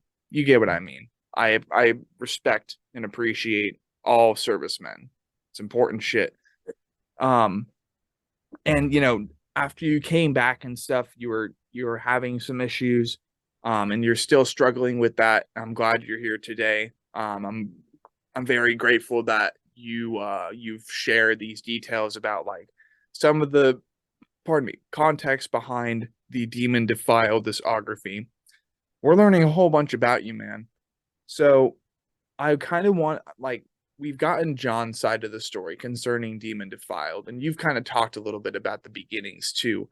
So if anything, more casually, like, all that collective, just kind of self-loathing, maybe depression, everything that was going on at the time, that's really what condensed what is now Demon Defiled, correct? Right. And I mean, it seems to be a great outlet. You said you've had fans, you've had people who listen to the music reach out to you. Like, I don't even know, man. Has there been any sense of relief with getting the music out, people listening to it and enjoying it? Has that like helped you mentally with what you got going on? Yeah, it does. Honestly, every time that I get on to our streaming numbers and all of that, Spotify for artists, it's like this whole app that you can see I got it statistics. too. Yeah. Okay. So every time I get on there, like there's always at least a few people listening to the music, and that makes me so happy. It makes me happy to know that some people are listening to it and just having a great old time. Just so you've heard Death Autonomous. Some people probably listen to that just to, punch some holes in some walls and. But then some people, have listened to it because of some of the softer things that are on there, and probably like, wow, I'm not alone, Right, exactly. and that's really what I aim for there when it comes to the lyrical content of things. Is I want people to fucking rage and have a good time, because honestly, sometimes people need a little rage in their life. And and also I want some people to know that they're not alone. And I feel like a lot of people lately, just from our DMs and from what people have said, and creators like yourself and all that, like it's making strides, and it makes me happy to know that people are listening. It's something I always dreamed of. The very first band that had distorted guitars that I actually enjoyed, and you'll laugh, was Avenged Sevenfold. I get it. When I first listened to them, and I started playing guitar, and like I always wanted to play like Sinister Gates did, and so like I always just was like, man, I really wish somebody could hear me play stuff like this, and now it's a reality, and that makes me very happy to hear that people are enjoying the music that we write, and certain reaction videos of things that like I was like, man, I really hope somebody enjoys this. And then I see them enjoy that specific part. I'm like, fuck yes, Right. So yeah, it does help me a lot mentally. It also helps me to know that some of our more diehard fans feel comfortable enough to message the band page. They just reach out. Like, that means a whole lot. Yeah. Because we both talk to some big name people in the league, but it wasn't up until like very recently that those people would ever respond, and I never want to be that. That's also we want to be independent. Like, if we have fucking 200 messages in our Instagram or Facebook or whatever, they'll get answered by a human being eventually. Eventually. Just as if we had one in there, it doesn't matter. Eventually, one of us will respond and say something. Just because that's our philosophy. I mean, for real, to be a part of the community that supports us. Because honestly, a band isn't nothing without their following. You could have the best freaking artists in the world, but if nobody wants to talk to them because they're douchebags, then nobody really cares about them. Sort of deal. Yeah. And as a business owner, like, I if somebody reaches out to me, of course I'm going to say something to them. It just is what it is. And I genuinely care about people in general. I mean, I'll give the last $20 in my pocket to somebody that needs gas. It's just how I am. Yeah. It's a problem sometimes. Sometimes I force myself not to eat because I give out my money, but Right. But, no, it's all about the sacrifice. You're very selfless in that, right? And you are putting yourself out there. You're integrating yourself with everything you do, including your own security company, which is crazy. Like, I don't think we've had somebody on the podcast who has named off clients that their company is working with as big as the ones you've mentioned. So, I mean, that's really cool. And then you're licensed in certain fields to be qualified for that security company. Like, holy shit, dude, you got a lot going on, and you've been doing so much with your life so far. I can only hope that from a creative standpoint, because of the hard work that you've been putting in with Demon Defiled, with the discography, as well as other things, of course, I can only hope that this project continues to flourish and continues to skyrocket. And the audience, the fan base behind Demon Defiled continues to just grow and fester, like become infected and just like all this other shit, but in the most productive and non-toxic way possible. I'm talking to you people. Do not like keep the music is supposed to be heavy. The music is supposed to be disgusting, not the people. Do you read me? I will knock on your door if you defile wrong. You don't want me knocking on your door. I specialize in knocking on but that I think that's absolutely incredible. I don't think we've really had someone on the podcast like that before, who has all this other stuff going on but is still devoting as much of themselves as possible to their music. Like, of course, that simply said, plenty of people doing that, but like as much stuff as you've been doing as well. And we haven't even talked about like your sound engineering shit, like what you do for Demon Defiled. Like, what the fuck? I've completely spaced that off this whole time, that you also do that. So like, I don't know, if you want to just go ahead and offer us a quick little recap on like what got you into that, and what ended up getting you started into sound engineering. A part of me assumes it came from like college and shit, right? Nope. No. So the thing that got me into it was when I first got out and was trying to figure out how to play music again, and this, that, and the other thing. I was like, you know what? Let's just go all in on this. I bought a computer capable of running a studio system on it. Put some money down into a decent software program, and then I just tried. You cat. Oh, my cat's freaking out. Sorry. And then I just tried to make something that sounds good. And in this particular genre of music, that was really difficult. If it was just like softer, clean style guitars, I could do those. But like getting that nice distortion, getting the drum sounding thick and full, all of that was trial and error, trial and error, trial and error. And my biggest piece of advice is I see all these YouTube videos out there saying, oh, you don't have to spend that much money. You don't have to do this, that, and the other. It's an investment. Spend the money. 100% spend the money, because I mean, I was doing the exact same shit with the free plugins and all of that as I do with the ones that I paid money for. And that's what changed our sound completely. From Somber Psychosis to Rapture EP, all I did was replace the free shit with paid shit, and it completely changed the sound to something that's full, something that's not just low quality. Like, yeah, I felt Somber Psychosis and the stuff before that were all low quality compared to Rapture EP and so on.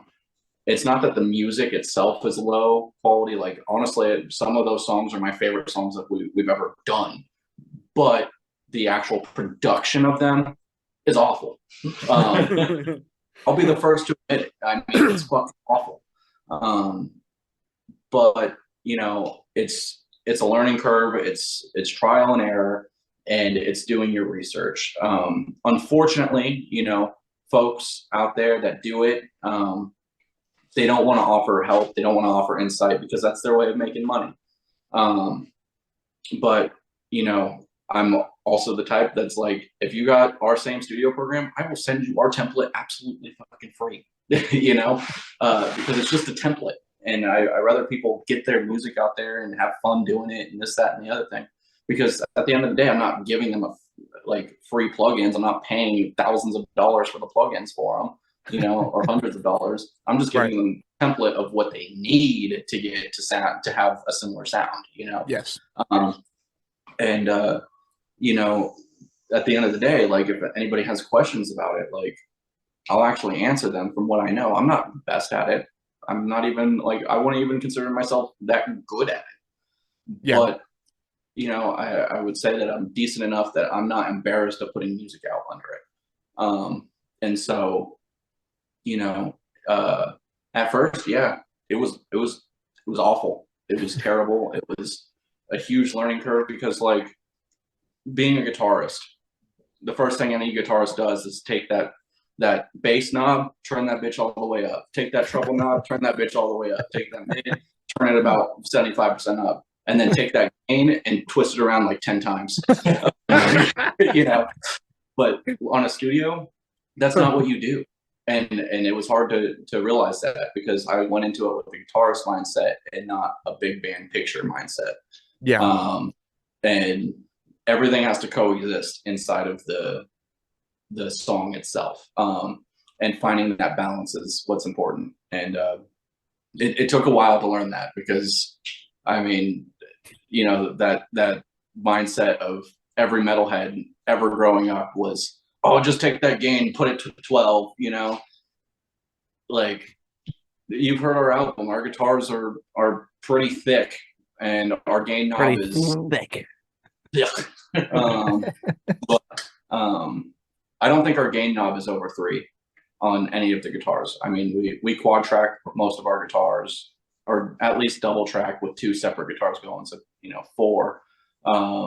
But I don't think a single one of the gain knobs is over 2 or 3 on the amplifiers. So, but if you were to play our same shit on a normal amp, you would be cranking that shit up with a distortion pedal and an overdrive pedal.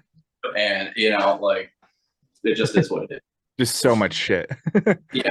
But, you know, my biggest word of advice of music production is just fucking do it. Jump in, dive in, have some money set aside, invest in it, money into it.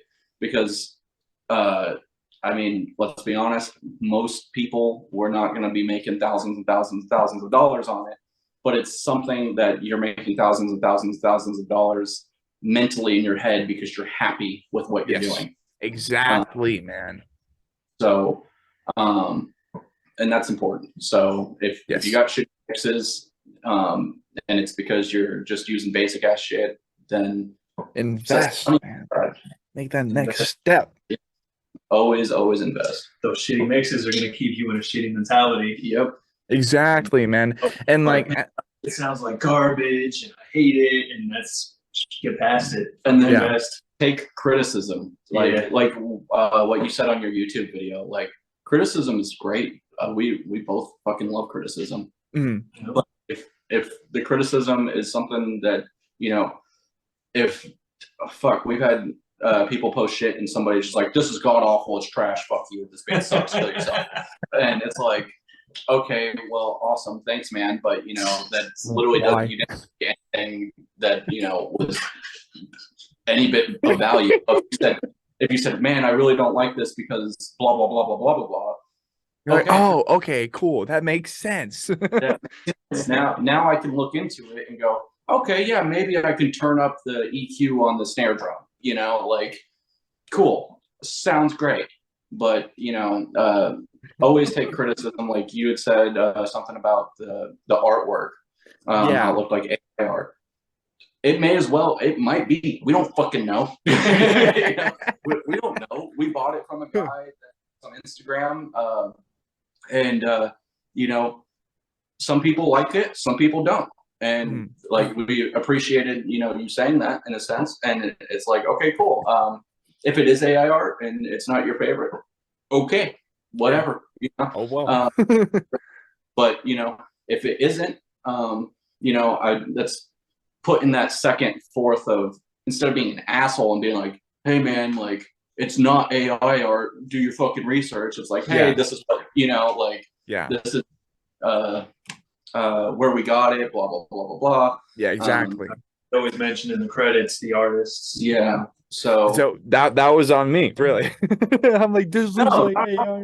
Yeah, like honestly, like as soon as you said that, I did look at it. I was like, it could be, you know, it very well could be, you know.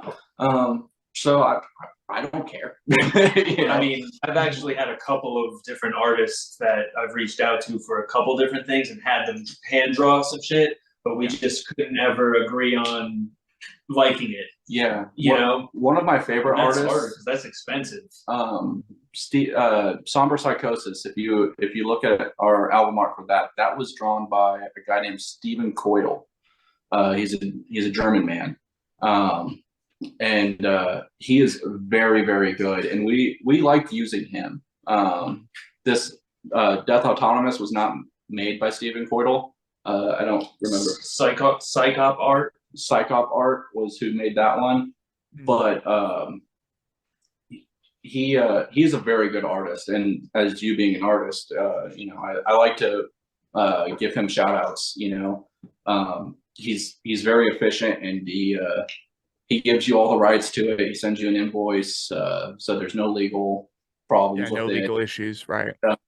And he does it for pretty cheap. I mean, like $25 to $50. Okay, that's good. Yeah, he's really good. But you know, he doesn't do custom shit. He's like, this is what I put out. If you want it, just message me. You know? Right. Okay.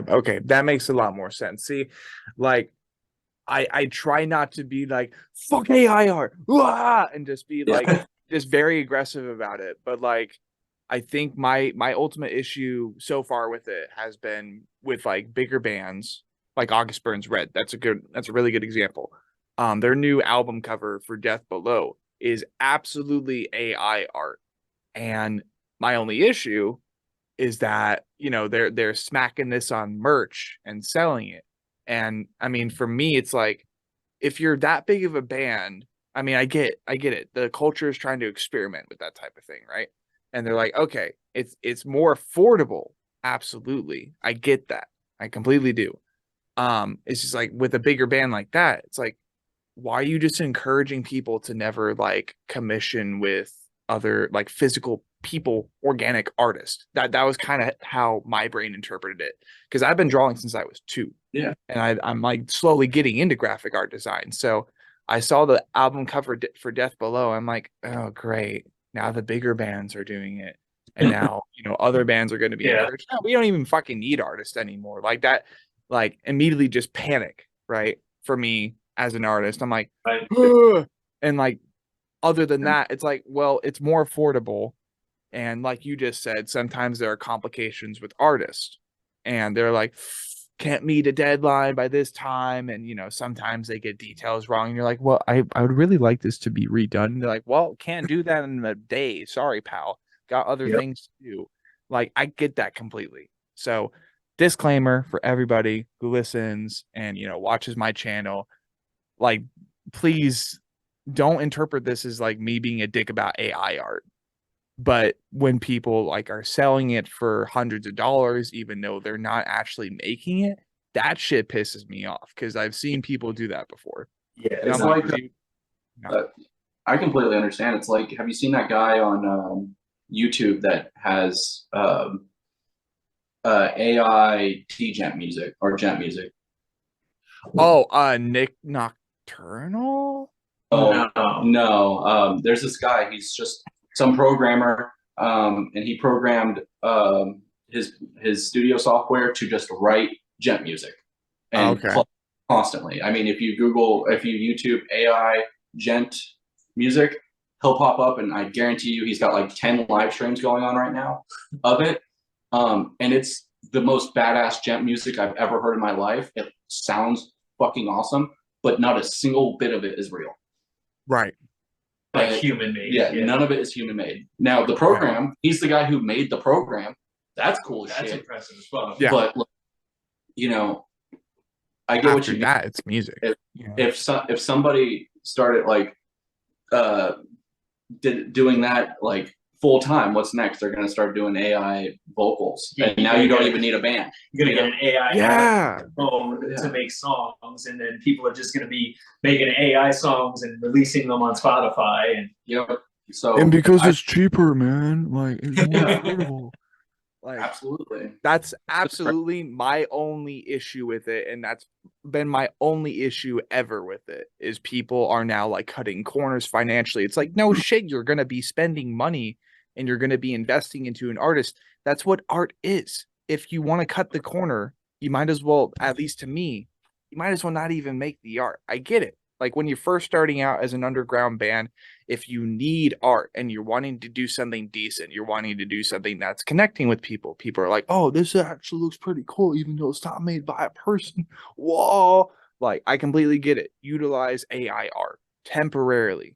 My only issue is when it becomes a long-term thing and you're like, I'd rather not pay an actual artist even like $75 to make some type of art.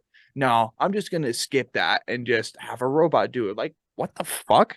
That's like, that's all I'm going to say. We both agree that's lazy as shit. Yeah. I mean, and having an actual artist draw something up, it's just adding another layer of human emotion to your, whatever you're putting out there. Exactly. So, and I definitely don't want to go too much on a tangent with that. Like, again, that's one of those topics that could be a whole other video. And I already have people that I've even had on the podcast who are like, yo, it's just more affordable that way. And I'm like, well, and I'm like, I'm not even going to worry about that. I'm not going to make that a whole chunk of a podcast episode with people we're having on for the first time.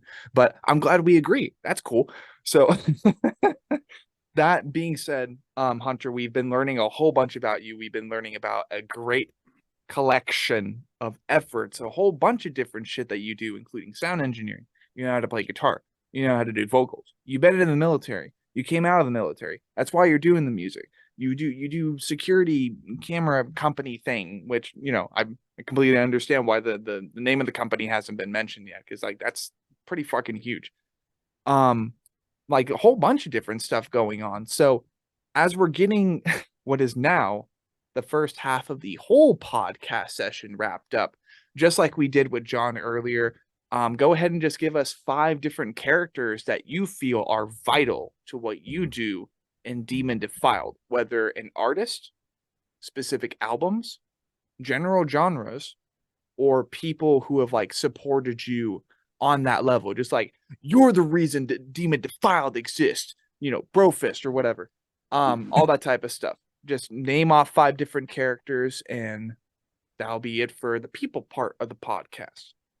So my all-time number one has to be Chelsea Grin. 100%. There's no bigger influence. The first time I heard Chelsea Grin, my balls dropped, and you know, I became a man. I became a man. I became a man. Even though they've had vocalist changes and guitarist changes and this, that, and the other thing, I feel like they've always been Chelsea Grin, and Very consistent. you know, and they're just. I can't think of very many Chelsea Grin songs that I can listen to and not enjoy. So pretty much everything they do is something that just makes my blood boil, and I fucking love it. Yeah. A big factor in everything that I do in music and outside of it was the military. I mean, shout out to that shit, but you know, fuck that shit at the same time. Yeah.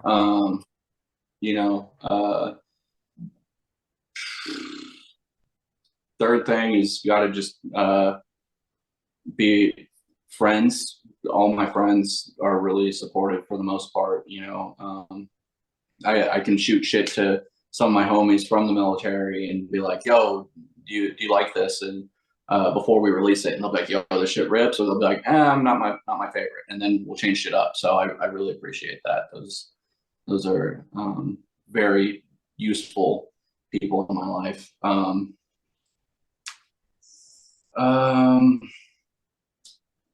Let's see. Number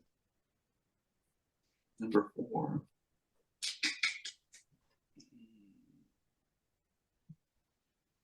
Big things that do. I'm thinking too that like military might actually just compound into number 4, because like you were mentioning that or at least it would compound into like second placeholder, pardon me, behind Chelsea Grin, just because like you being in the military and then you having your friends in the military, right? Like that would probably play second. So therefore you still have 3 to go. You're like, fuck. Honestly, yeah, big impacts. Honestly, one person I really like listening to, and I know he's controversial and all that, but Adam Calhoun, he's a country rapper. I love listening to like his spiels on things, not his music per se. I do listen to his music, but like what he talks about, and just being a real true-blooded American and being a man and stuff like that. Some of the shit that he's been through in life really resonates into my life. Okay. And I really like him. Got 2 left. Fuck. Another band. Another band. Currents. Very first album. Okay. That album really, really slaps to me. Everything in that album, it's perfect. I'm not too big of a fan of anything else that they've ever put out. That very first album that's got like Anxiety and stuff like that on there, like, Yeah. I fucking love that album, especially the guitar playing in that album. That's really what I enjoy in that, and how it's produced. I really like the production in that, and it's something I listen to regularly. And then Ocean's 8 Alaska. I really I follow their drummer a lot of his what he posts, and just how technical he is. I love that shit. Chris Turner's a fucking beast, man. And it's like when I watch his videos of where he decides to place like certain things with the drums, really resonates with me.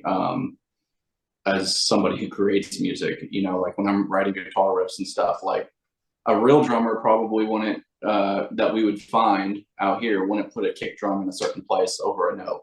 But just by putting that there, like it makes that note just fucking smack harder, you know? Yeah. And that's something he would do. So I take a lot of his influence into the drums that I write for Demon Defiled. Their guitarists are awesome. They're all over the place, and sometimes it hurts my brain trying to think about how they ended it.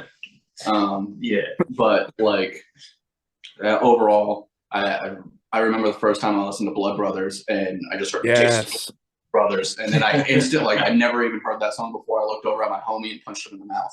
So, like, you know, they're one of those bands for me. Yeah, absolutely, man. Have you had a chance to listen to Disparity yet? The new album? No, I haven't. It's really good. The only thing I didn't like about it, they didn't fucking make any merch for it. After like 3 years, they just released an album. Like, okay, more specifically, because I remember this being a thing I was talking about with the uploads I did. They released what was it, fucking Metamorph last year, and then they released like New Dawn. They released another track, and they're like, hey, we have an album coming out. They don't make any merch for it, and the community collectively maybe has 2 weeks to prepare for it, and then it just drops. And they've been like playing live shows, but like no tours, nothing like that. They're just like, yeah, we have a new album out, but we don't know what we're doing next. I'm like, that's what? Fearless. Together, man. Like, is it like amazing album? It's just like the only album that I never saw any merch pre-orders at all for. Like, there was maybe a physical CD and that's it. I'm like, what type of fucking promotion is this, bro? Like the music is great. The album cover is great. I loved every single song on it because it was like lo-fi deathcore metalcore mix. That's just what Ocean's 8 Alaska is now to me. And I love that. It's great. I could see them touring with like Within Destruction, Brand of Sacrifice, and my homies in Lucretia like being the headlining, or not the headlining, the opening act for a tour like that. It could be really fun. But I'm like, merch, please. It just never happened. Like, even now, there's like no merch. I'm like, what the fuck? But great album. Short term, that great album. Short story, great album. So awesome. We have 5 characters provided to us by Hunter of Demon Defiled. We now are caught up with the stories of both Jon and Hunter of Demon Defiled, a crazy, chaotic, just smack in the face band. And this is only fucking 2 people for now. Like, it is a great project.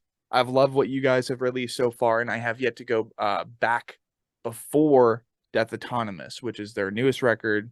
They just released it, I think. What was it? It was like early December. Yeah. Early December. Okay. Somewhere in there. Yeah. Right. So they released it at the tail end of fall 2022. And I gotta say, folks, like, great record. I remember the first time I listened to it, again, I had to, like, I'm glad I had my hoodie over and not these just glued to my fat freaking white airstrip of a forehead. It's just like just being punched in the ears, bro.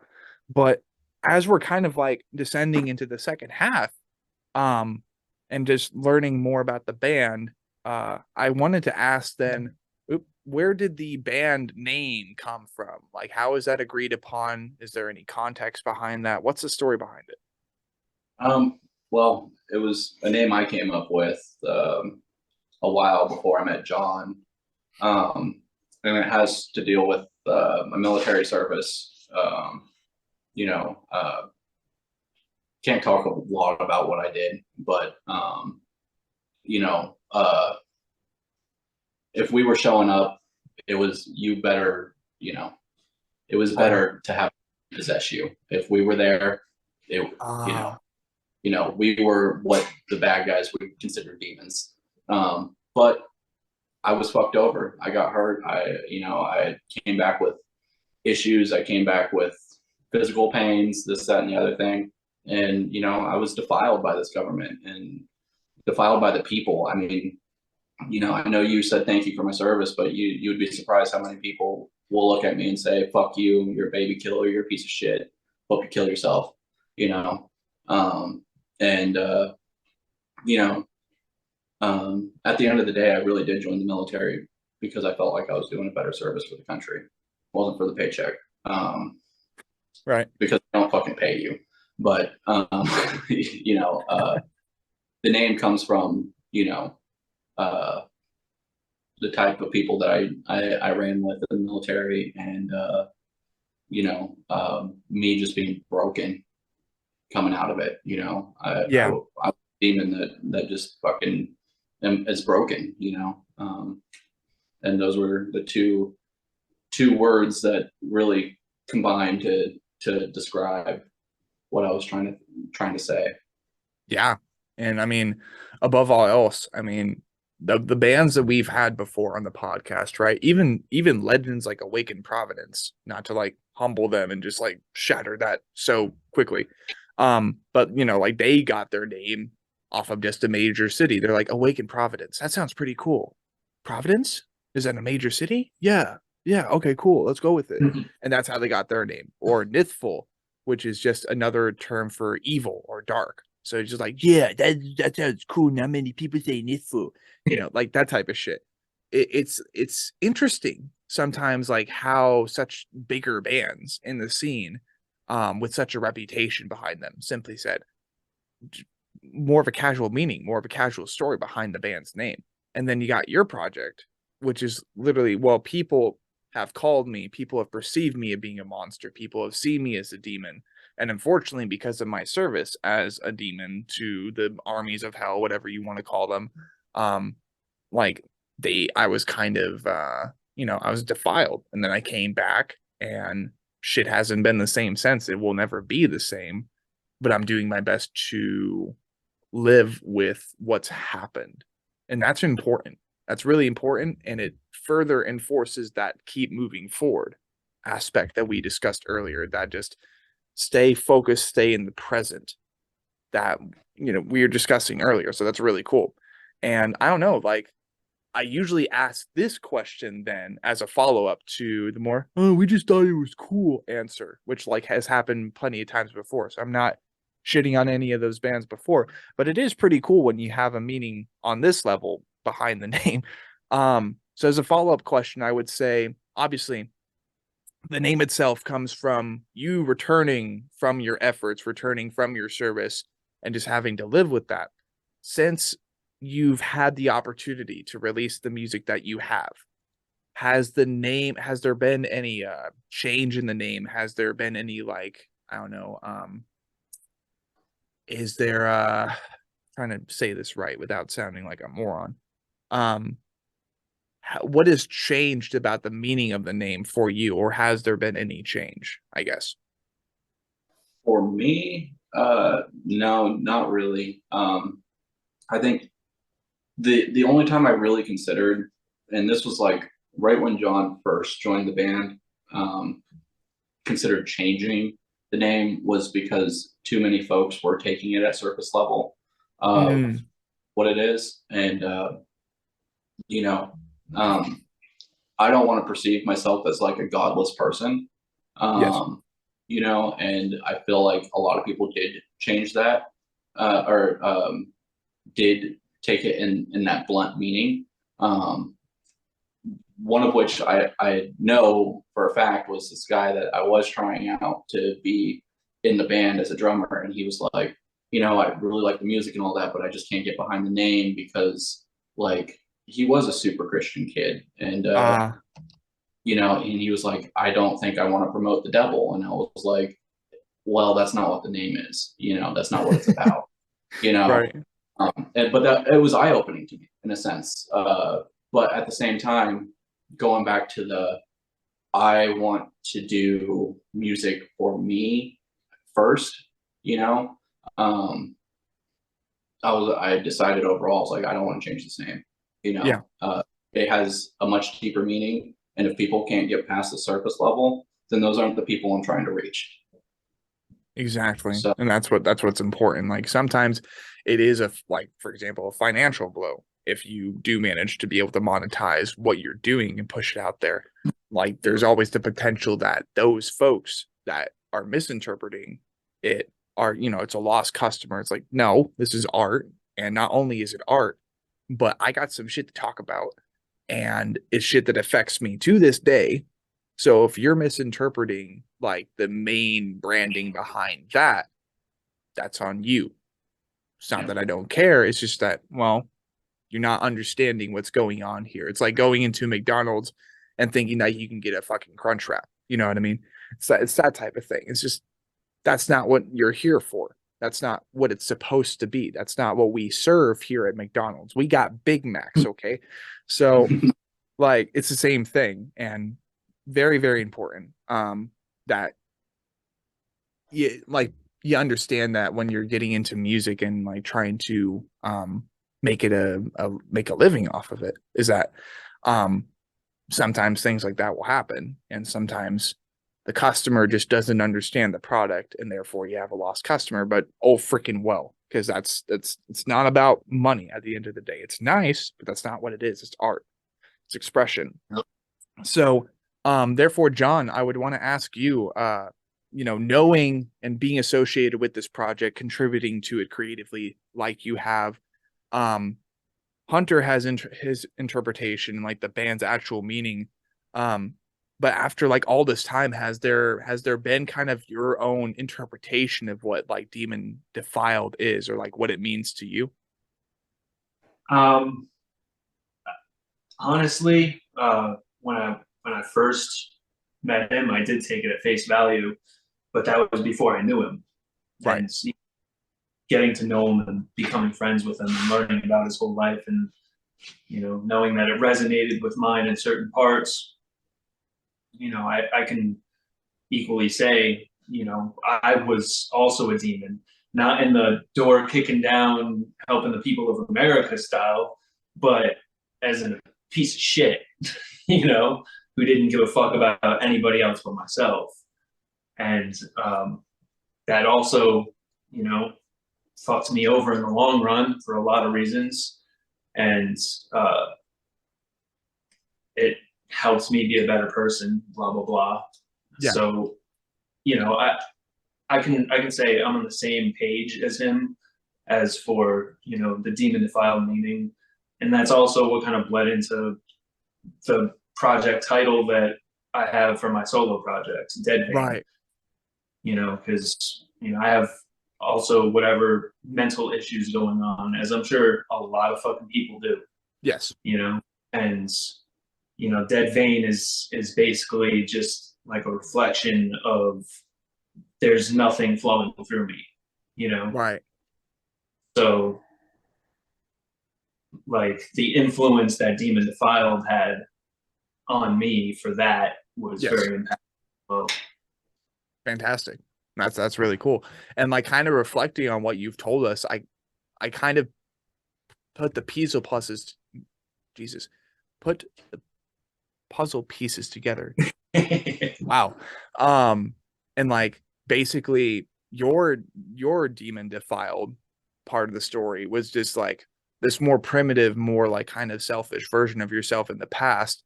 And for that incarnation of yourself, right, the moment that you were forced to sober up and become the better you that you are now, that was the defiling, right? That was this other version of yourself that just wanted to descend down that darker path. It's like that demon was defiled, but now you've come out the other end on a more positive path and just doing so well for yourself. So yes, absolutely defile that demon, because fuck that guy. Like, for real. But like I love connecting the dots like that. It's really it's like a yin and yang type. I mean, that deal. Yeah, duality. Yeah, literally everything we do that decides with words is like, it has so many double meanings. It's because we get along so well because we have the same outlook on life, like in how to live it, but we have very different outlooks on perspective with like religion or suicide, or because we've both went through our own traumas in those regards. And those traumas have shaped our opinions and thoughts of how we look at things today. And that's the very yin yang between our friendship. Yeah, exactly, which is really cool. And I'm like, it's always great to see, and it's always it's commendable, it's admirable. It brings me like great joy when I have band projects such as yourself on the podcast who are like just so they are so aware and so enlightened due to past, like, complications, traumas and stuff, and kind of connects with my own band's name, that being Blind Without Our Failures, because without your failures, without your traumas, without your sins, without your regrets, you would not be the person that you are. You would be blind, you'd be naive, as some people have called me plenty of times in the past. I'm just like, no, I'm optimistic, motherfucker. There's a difference. I'm hopeful, sorry. But at the end of the day, we are indeed blind without our failures. So it's cool to see that statement kind of like leak its way over into all these other projects, and kind of apply itself to you guys' story as well. And I'm like, yes, that was a good band name. So as we're focusing not on my band, but on your project instead, now I think would be a great time, if you guys do still have the time to talk about it. I would love to lyrically dissect Death Autonomous and go under the skin of it. Do you guys still want to do that? Absolutely. Yeah, 100%. Sweet. Awesome. So, ladies and gentlemen, bam, bam, bam, bam. We don't really have a segment transition, but welcome to Under the Skin of Death Autonomous. This 11 track monster. We listened to it a little bit ago, and it's just like bass drops, just boom, boom, just heavy.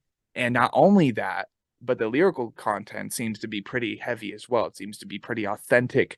It goes under the skin, which really works. It's raw, it's emotional, it's just, it smacks you in the face, which is really cool. And I cannot wait to see what specific topics are entailed throughout the entirety of this record. But being that we are basically inside, just pocketed inside of episode 39 right now, we have with us Hunter and Jon from Demon Defiled to help us dissect and just absolutely rip open everything. Like, you're going to hear ribs crack.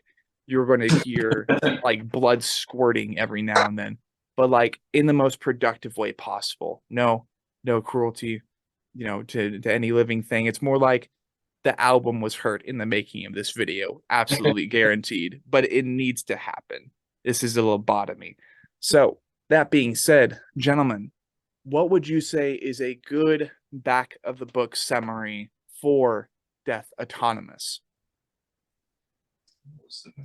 What's repeat that question again? Right, sorry. So like, I don't know. Imagine this album as a book, right? You find it in the library, you're like, ooh, that's an interesting cover. It looks like it could be AI art, or who knows. Just kidding. And you look at the back of the book and you see the kind of paragraph that's introducing you to the rest of this, the entirety of this. So imagine you're looking at the back of that. What would you say is a good back of the book summary for this album? Struggle. A lot of this album, I would say the good majority of this album is all about struggles. A lot of it is about depression. A lot of it has to deal with trying to find your right place of mind in this world, vocally speaking. That we do have some that deviate. Gagged and Bound is not about that at all. I got the impression. But pretty much everything else has to deal with struggle. I guess Gagged and Bound is struggle in a sense, if you know what I mean. But struggle, the mental struggle of things. So depression, the mental struggle of dealing with that, self-worth, religion. Dance with Death. I say I pray that God just takes my heart and rips it apart so that the devil can finally take me. Right. So I'm saying, like, yeah, I believe in God and I want God to take me, but I'm so tired of fucking living that I'm okay with going to hell. Right. Exactly. Any way out. So, you know, there's a lot of that type of struggle. Death Autonomous itself has a section that says, you know, you fuckers can't face the facts when you're the ones that truly lack, stating that, you know, there's a struggle with folks, especially nowadays, that are, you know, they're so close-minded, they're so straightforward in everything. You know, if somebody likes jazz music over metal, that's the best thing ever, and you can't tell them anything different. If somebody is a Christian, you can't tell them or offer anything different. If somebody likes Ford over Chevy, you can't tell them anything different. You know, when really what makes humanity, to me, better than any other living thing on the planet is that, originally speaking, we're all diverse. We're all just a cesspool of difference. And that's what makes us better. So, like, yes, I have my particular worldviews. I have my particular religious views, but that doesn't mean I'm going to fucking degrade somebody for what they believe in. It doesn't mean that I'm not going to hear them out. You know, like, I'll sit there and listen to somebody's point about why a Ford is better than a Chevy, but I have a custom Chevy Silverado sitting in my front yard right now, you know, and sometimes, you know, maybe they'll make a good fact, you know, but, you know, and same thing with like Xbox versus PlayStation 5. Like, you know, you can't change people's minds. He's a PlayStation, I'm an Xbox guy, you know, but at the end of the day, we're still best fucking friends, you know? I mean, you just can't, it's also like, you can't let your ideas define you. Exactly. Because everybody can evolve, and, you know, you might have this idea of something in your particular way at one moment, but then you learn something a week later, and then your perspective on that one idea completely changes. Right. And that's what, you know, really defines a person in that situation, is if they're willing to evolve with that information. Yeah. So one thing, you know, a struggle that I have with folks is the closed-mindedness. You know, you know, so I can be stubborn, I can be closed-minded. Don't get me wrong. I can't, just like anybody else. But on certain subjects, certain things, like, I don't care. You know, if you like blue over red, I don't care if you are one way politically, one way religiously. You know, I don't care. At the end of the day, just be a good fucking person. And listen and understand, just like you would want them to listen and understand you. Exactly, man. When people prioritize their perspective over others, that is when I lose respect, no matter how long I've known them, which usually isn't that long. Because it's like, well, if you're not willing to expand your horizons spiritually, mentally, physically, you're just going to be you're going to be stuck in the same spot. You're going to be like a fucking caveman, bro. Caveman never, like, you're not going to evolve, you know? You're not going to be able to change and just improve yourself. I know, like, there were even just tiny petty details about myself that I talked about earlier in session, prejudices that I've had before in the past regarding the music scene that I wanted to be a part of so much. And I like to think that the Anatomy podcast, like, the reason the main logo is an eye is because perspective is everything to me now, no matter who it's from. And I know I'm very confident now, at least compared to even 3 or 4 years ago, just in the way that I go about things, because I'm very calm, I'm very settled, I'm very open-minded about things. But like, the moment people start calling me like a pervert or something like that, or a racist, I'm like, okay, hold the fuck up. Why are you saying these things? And let's figure it out, because those are very, very bad things in my world, as well as the relative world. Like, nobody wants to be called a racist. Like, and if they do, it's because, well, they're not really in the right state of mind. or they're comfortable living in a sundown city, wherever the fuck it can be, and that emphasizes the closed-mindedness. It's like, no, it's 2023. You can't call Black people or Chinese people their respective magic words. I call them magic words, but that's not supposed to be a positive thing. It's supposed to be an ironic thing, like maybe don't say that. It's unfortunate, and it's like it baffles me, for example, that sundown cities still exist, but they do, because it's like, freedom of speech, all this. I'm like, well, not hate speech. That's not what that was supposed to be for. But it's just important to keep open-minded. So, we have our back of the book summary for what is going to be an 11-track Goliath. And I've been meaning to do this with other bands, just like back-to-back consecutive questionnaire. But a new question that I would have for Death Autonomous specifically, we've talked a little bit about the album cover throughout the entirety of episode 39. I had my initial opinions on it. I'm like, oh, it looks like, but like at the end of the day, it's your album cover. You decided upon it, and it actually works pretty well. So with that in mind, what was the creative process behind this record? Did you guys have a prompt that you ended up providing your artist, or was it just an album cover you ended up buying and you're like, okay, this looks pretty cool, it works with how heavy the music is, like what was the final decision behind the album cover? So we had bought something else from this guy, and we were originally going to release Gagged and Bound as a single with that cover that we bought for him. That was hand drawn. Yeah, that one was hand drawn. And okay. Then it was the same guy, right? Or different guy? No, it's a different guy. But then, yeah, so then we saw something else for an album cover. And we ended up buying that because we were like, that's fucking rad. But then literally like an hour later, he posted another thing from his dump of shit that he's putting out. And I was like, yo, that one is rad. And it ended up being the cover that we went with Death Autonomous. But right. We hit him up. We were like, did anybody buy this yet? He was like, no. And so we went ahead and bought it. But honestly, it was it probably would not have been that if John had originally found the guy, and then he sent me his link, and then I got on there like a couple hours later and saw it, and I was like, yo, this one's actually really fucking good, and we hit him up. So that's kind of how that worked. Okay, that was cool.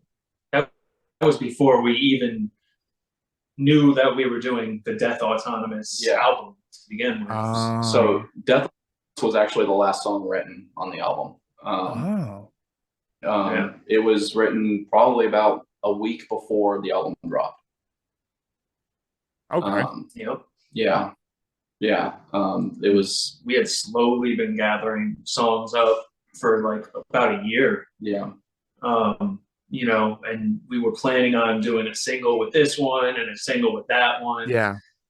Life was happening, and we couldn't get around to it, to make the release how we wanted to, with promotional stuff and all that crap. And finally it got to the point where we looked at each other and we're like, we have an album's worth of fucking songs, bro. Why don't we just put out a whole album? Yeah. Right. And they're all relatively in the same realm of things. Yeah. Right. There you go. And so obviously then this is, I think, a really applicable question, speaking for the whole album. So you had all these other songs ready to go. You're like, dude, let's just crank out another one, have that be the title track. So what ended up being like the decision upon Death Autonomous? Like, what about that saying, what about that phrase kind of connects with the rest of the album? What does Death Autonomous mean? Like now we're getting into the kind of basic interview questions, but also we're dissecting this as much as possible. We're like fucking digging into the eyeballs and shit. We're like going into the tubes of the brain. Like, I'm dissecting this as much as possible because I want people to have that level of insight upon, well, something that you guys invested a lot of time and money into, as well as creative thinking. So Death Autonomous, why it ended up being the name overall is, yes, the song, I named it Death Autonomous before the song was completely finished. But then I was like, I thought to myself, I was like, this whole album touches pretty much in every song about suicide in some sort of way, whether it's self-suicide, religious suicide, political suicide, some type of suicide, in some form or fashion. And you know, I told John, told him, I was like, you know, it might be a good album name, and he was like, fuck yeah, it would. Like, that's a sick fucking name, you know.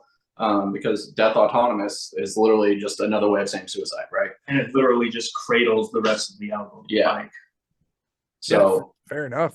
And like, because again, kind of wonder bread white boy over here, I'm like, what does autonomous mean again?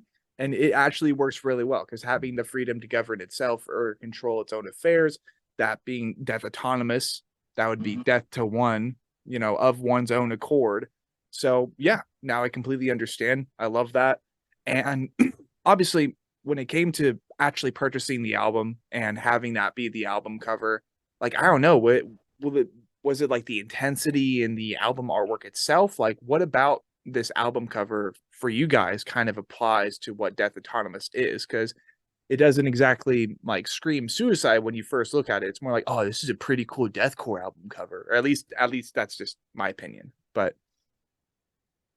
it's like what you envisioned. Yeah. So like for me, what I like about it is the fire, and that there is the demon skull, of course. You know, there's that demon skull in it, in the shape, or that is colored in flames. Yes. But everything is burning. You know, that is, like I talked about, it's not just one self-suicide in the manner of like killing yourself, but like society suicide. You know, like, you just, in that album cover, there's a person standing there just watching it all burn, you know. And it's very fitting, in my opinion, of the one self person watching their world in front of them burn. Right.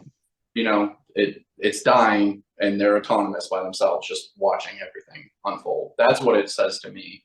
Right. I don't know if it says something different to John, to be honest, but I mean, like, to me, it just like encompasses the whole being of what I think I would be welcoming myself into upon death.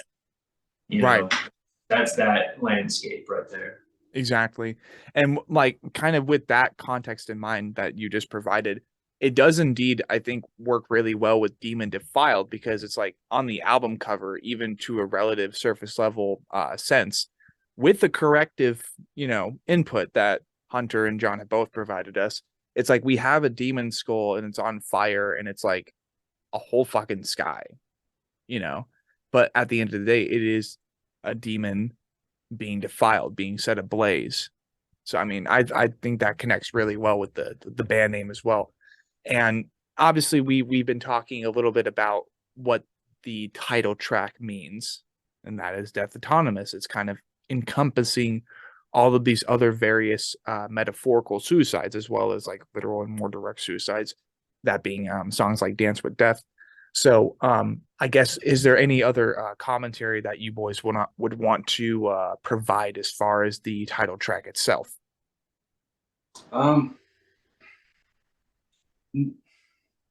The title track is about, you know, just trying to break free from normal standards. It's, you know, like you said, surface level, yes, it is about different various forms of suicide, but it is also a little bit deeper, in the sense of like, you don't have, it's not saying, it's like saying you don't have to kill yourself to fit in. You know, you don't have to do these things. What you should do is open your mind and just be free, you know, keep going on, keep accepting the things around you for what they are. You know, it's you know, in that song, I say the only way I'm going out is by my own hands. And yes, surface level is, you know, oh, he wants to kill himself, you know, oh well, sort of deal. But really what I'm saying there on the deeper side of things is like, I'm not going to let the world around me affect me, sort of deal. Right. It's more of like, yeah, you can say, you can do, you can be whatever it is, but you're not going to kill me. You're not going to stop me. You're not going to do this, that, and the other thing. The only thing that's going to stop me from progressing in this world is myself. Right. And that's always important to keep that in mind. So that would be Death Autonomous, lyrically speaking. Now we move on to track 2, Prophet, which I have a feeling this is more of like the sacrilegious suicide that you were mentioning earlier. Yeah. So lyrically speaking, in that song, there is a lot of direct attacks towards God and religion, my own religion, to be honest. After the first chorus, I say, why would I follow a God who doesn't give a fuck if I died young? You know, and that goes back to my military times. I mean, I was 24 years old thinking I was never going to be able to walk again, you know, and that's you know, why would I follow a God like that? You know, why would I follow a God who doesn't love what he's created? You know, not saying that I don't. What I am saying is that I'm struggling with it. Yeah. You know, it's talking about like in that song, it does talk about how like the evil in the world will make you many promises, and it will, you know, they'll come to you. You know, any promises that evil makes you, they'll come to you. The easy route will come to you. Yeah. But the harder routes in life are the rewarding ones. And that's kind of what that song meant to me. And that is that it was very, very much of, you know, dealing with struggles with God and staying on a path of being a good person. Because quite honestly, I could be a bad person. I really could. And everybody's capable of that.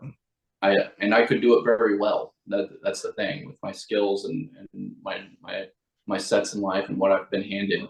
I could do it and I could do it well, but instead, you know, I rather be a good person and struggle and help those around me.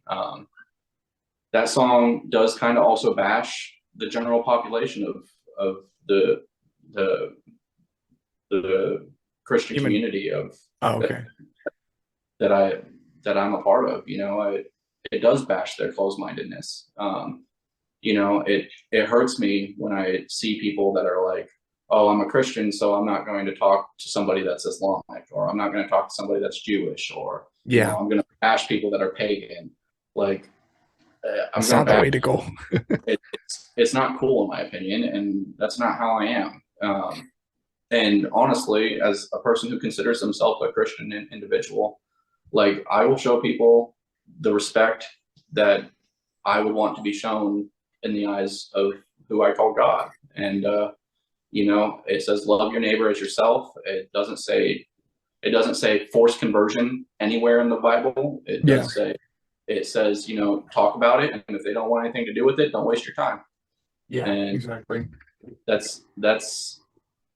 song talks about those people that are in religious groups that just force it down other people's throats, and then, you know, they hate somebody that doesn't want to listen to it. And so, you know, I have a problem with the folks that are like that with other humans. Oh yeah, absolutely. I'm the same way. It's ultimately, like, religiously speaking, sorry if this is like super loud right now. I don't know why it does that.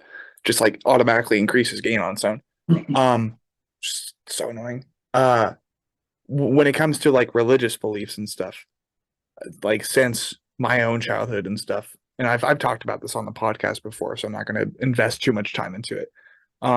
Christian house, pretty strict, but not like Catholic level or Baptist level, thank goodness.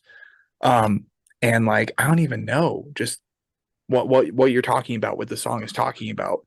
It's ultimately the reason that I can never stick with Christianity. That, and I'm just like, there's no way it's just all one dude and like a collection of his subordinates. Like there are like hundreds of them. There are hundreds of gods, there are hundreds of deities. And that's like simply why I'm not monotheistic. But like as far as Christianity is concerned, it's like the Anglo-Saxons and like history is kind of it has revealed, I think, over time that, like, for whatever reason, I don't even know why. Like, I really don't know why. It still baffles me to this day. Just like the really dirty side of all like the Anglo-Saxons, the Catholics, the Baptists, priests with kids and shit like that. It all constantly baffles me that they ended up being the kind of dirtier side of the religious factions in the world when they want to be so much better. They want to be righteous. They want everybody to worship Jesus. And especially here in the Western world, it's like, Jesus Christ. I'm like, no, like, Jesus was cool, but his father, his whatever God doesn't really seem like a great guy. Or at least that's just the interpretation. That's the impression I've received. And then his highest subordinates, they had relations with children involved in their church. I'm like, that's gross though.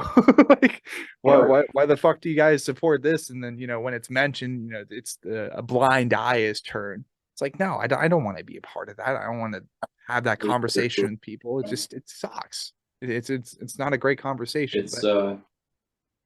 I'm glad you said that, because it's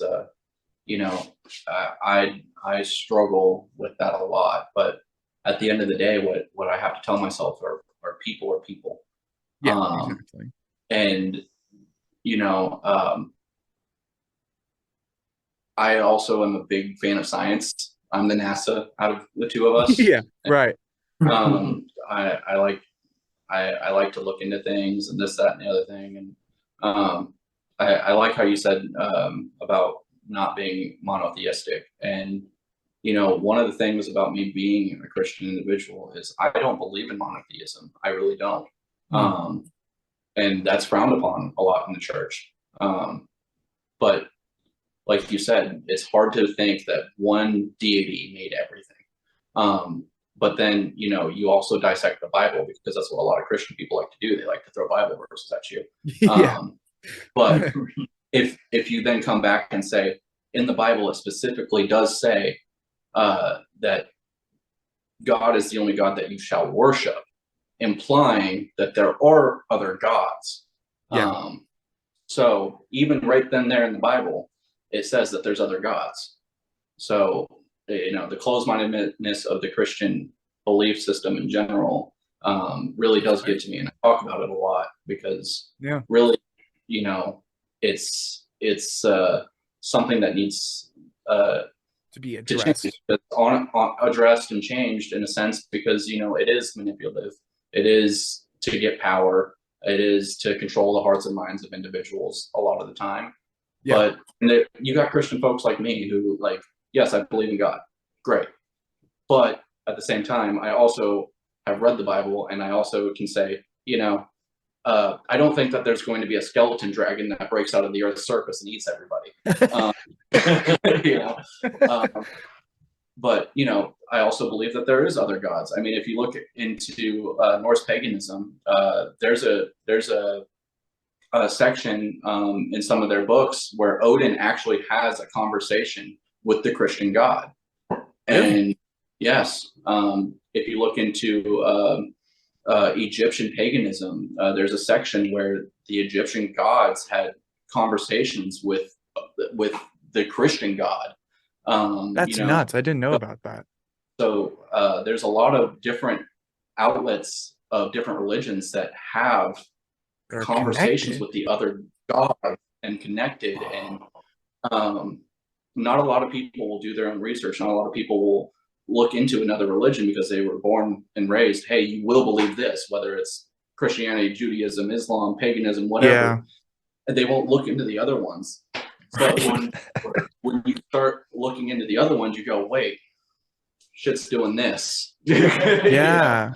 Yeah. And I mean, shit, dude, I like literally the last time I really dug into the Bible was with Derek when we did an Under the Skin session for their latest album, The Creation of God, which talks about many events in the Bible from God's perspective, depicting him as kind of like the dick that I also agree that he is sometimes, but just like the things that he's done throughout history and what is recorded in the Bible, like that's really the last time I looked into the Bible. And even then, it's like he provided the quotes that he was referencing in the songs, and that's about it. Shit. I mean, I even have the Prime Ada, well, kinda the Prime Ada, which is the Bible for Ossature, which is Norse paganism, or a more modernized version of it, but the Ossature Folk Assembly I do not associate with because apparently they're fucking white supremacist, which is no bueno. So I'm Ossature, not Ossature Folk Assembly, nor am I an Odinist. So with Ossature, Prime Ada, and Poetic Ada being their Bible, all I know is the creation myth, the space cow, and like it's a whole bunch of weird shit, bro. I'll admit it. I will absolutely admit it. But I did not know that there are excerpts, there are passages in the Prime Ada or the Poetic Ada about Odin talking with the Christian God. That's like very, very interesting, and I want to look into that now because I did not know about that. And yeah, that's cool. It's different, man. Once you start looking into different, you look into different alleys and everything in life, right? You start realizing that all of them lead to the business circle, yeah, that's true. And so the closed-mindedness of society on everything is really something that bothers me in this world. Yes. When I was overseas, there are people who will literally die for things resources that may or may not be true. Like when I was overseas, I never once degraded, like when I was in Africa, I never degraded people for being godless out there. They just didn't know, what I mean? But other Christian folks would be like, oh, I can't believe that shit. Why would they, they're going to go to hell for this, that, and the other thing. I'm like, no, they're not. No, they're not. Because if you were a true Christian, you would know that your God isn't dumb and would be like, they didn't ever get taught. They never had the resources. They never had this. So every single person that is just so close-minded really bothers me. Yeah. One of my best friends, he's a Norse pagan. And he'll sit there and talk about it, and then he'll let me talk about what I want to talk about, and it's a good old conversation, and there's no anger, there's no fighting amongst others. In other places in the world, the war in Afghanistan was going on way before we even showed up, and it was because somebody couldn't agree upon the same God that both of them worship.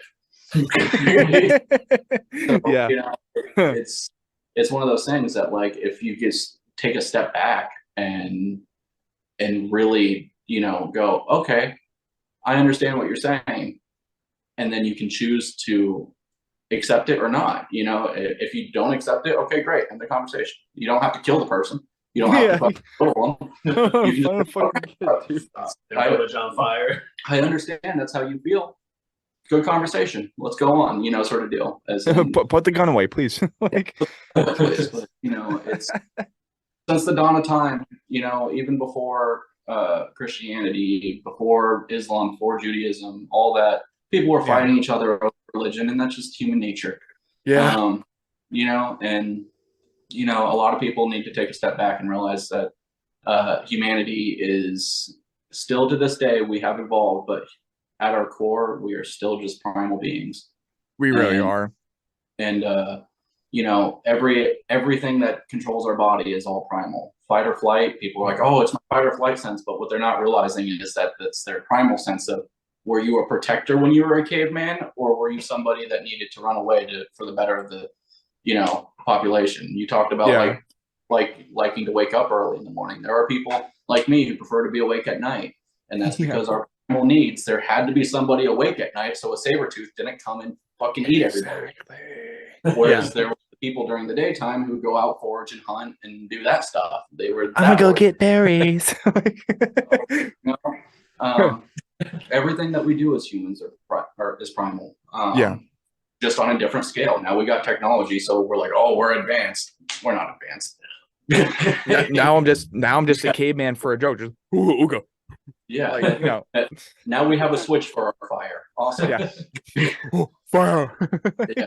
Yeah, It's a whole thing. But yeah, I mean, talking about profit, that's more or less like sacrilegious suicide, which I really, really like. And that's a great second track, I think, because religion, it just, if not music, religion is just overarching in all aspects of life. But it always has different interpretations as you like kind of dot around the world, which is always fun. Just makes it more entertaining to learn about. Like it's religion is like sports teams to me. That's like the simplest way I can put that. I'm going to make a video for it instead of trying to explain it and taking up 20 minutes more of your time talking about religion. So track 3 on Death Autonomous, that would be Last Election. A part of me is like, but political suicide? But you know, you take it away to tell us what the last election is about. Honestly, the current state of our country was due to people fucking pulling into, you know, their Facebooks and their Instagrams and believe in media and all honesty, you know, when it comes to politics, there's not much that anybody can ever fucking do, to be real. There's no right answer. There's no right answer. There's no wrong answer. Any political view is always going to be wrong. Any non-political view is going to be wrong, you know, whether it's everything will be wrong no matter what you fucking do. But there people like to say, oh, I chose the lesser of the two evils, this, that, and the other thing. That's not necessarily true, you know.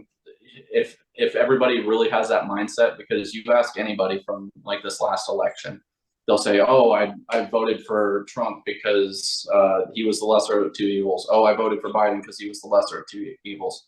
There is a whole like other section of individuals that you could have voted for. Yeah. You chose not to, but if the grand majority is saying, oh, I have to vote this way or that way, that's on them. You know, you don't have to. You really don't have to in America. It's you know, but we've been skewed from the political minds of this is what we have to do. And you know, the lyrics in that are pretty graphic. I talk about ripping fucking heads off and fucking taking down the political powers. And it's how I feel, you know. I at the end of the day, that one is a little bit more raw of like, if I was in a room, I would probably fucking use some of my talents to destroy, dispatch the situation. I know I can't say certain things since this is going to get posted, but you know, at the end of the day, you know, I'm a big gun owner. I have lots of guns all the time, and I am one of those people that, you know, you said I was a Cali boy earlier, but you know, I barely I rock guns, you know, that, you know, that mag capacity and that bullshit, that's all out the window. The fucking Second Amendment was made to overthrow a tyrannical government, and I will fully always fucking support that. It wasn't to protect your home. It wasn't to go fucking forage and eat food. It was because if the government decided to fucking show up with a tank at your doorstep, at least you could have an assault rifle. Yeah. You know, it's not going to do much, but you know, at least you could. You could try. Yeah, and pea shooter versus a fucking bear. Like, come on. Exactly. So the thing is, you know, that whole song is about, you know, stop thinking that you only have two fucking choices when it comes to politics. You have unlimited choices. You could be a diehard Republican. You could be a diehard Democrat. You could be an independent, or you could say, fuck this whole thing. Let me fucking make a giant militia and fucking actually overthrow this shit and let's restart. You know, there is no wrong or right answer there. At the end of the day, I have friends that are, you know, politically different than me, and you know, I'm not going to sit there and be like, you're a fucking idiot because our gas prices are higher because you voted for somebody. But I will say, you did this to yourself. You can't be mad at anybody but yourself. You know. Oh, it's so funny. So that's what that song is about for me. Nice. Political suicide. I like it. And absolutely, yeah, like politics, man. It's so fucking toxic. I mean, our music, I like to touch those touchy subjects. Yeah, touch the touchy. At the end of the day, I'm not scared to talk about them. What's the worst? You shouldn't be, man. It's your fucking band, bro. they're gonna get mad at me. Oh well, you know. Seriously. Like, I had fuck. We released a song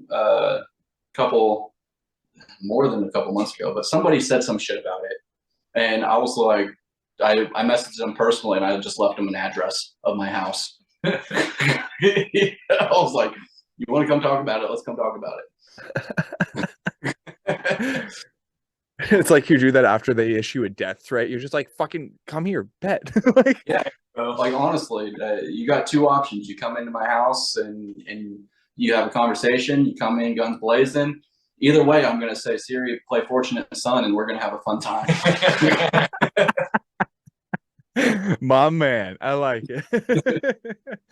So track 4 is Disgraced, and I have it like talking about this whole album. It's various suicides, or like various metaphorical suicides. Disgraced has me thinking it's like self-value, like suicide of like self-value or something. Like feeling disgrace. It's like, well, that's kind of like forsaking your self-value, or maybe you feel like you did something wrong. So it's like, I don't even know. Disgrace overall does have a more straightforward meaning. There was a guy that I knew back in the day, and that's kind of what that song's about. He once again was a lying, manipulating type of individual.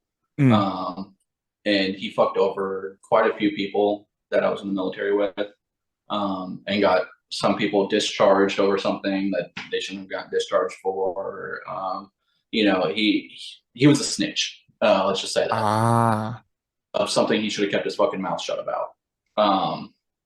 And on top of that, you know, he had told us, he has a yacht up north in California or his dad had us all go up there, and then the yacht happened to be being used by his family when we got there. You know, that was a waste.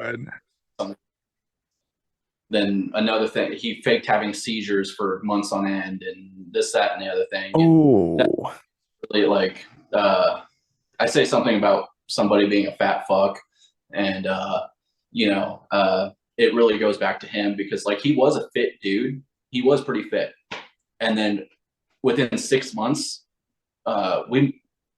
within 6 months, he went from like being a fit dude to being one of those military guys that's 300 pounds and can't even fucking walk a mile.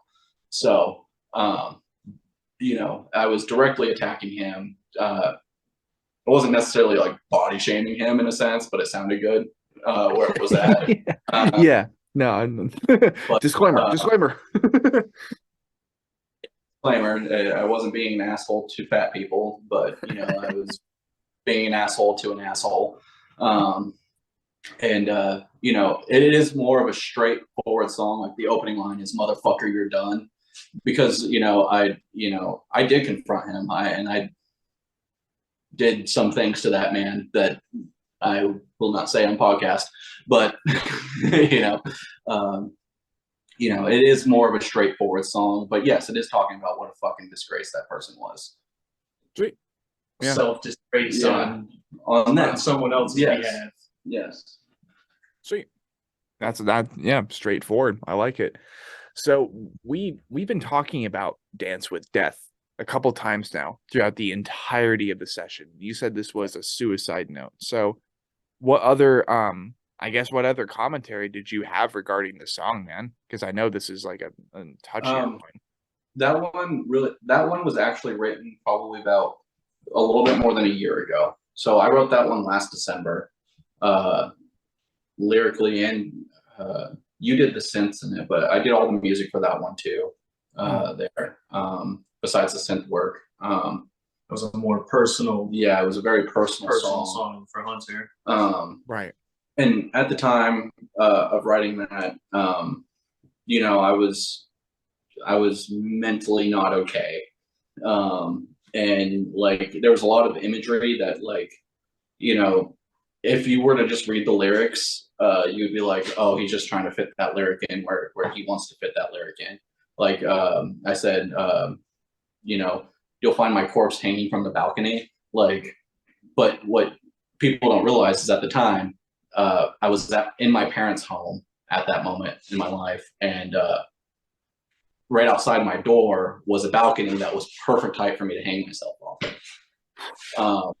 Right. And you know, there's a lot of imagery in that is more personal based.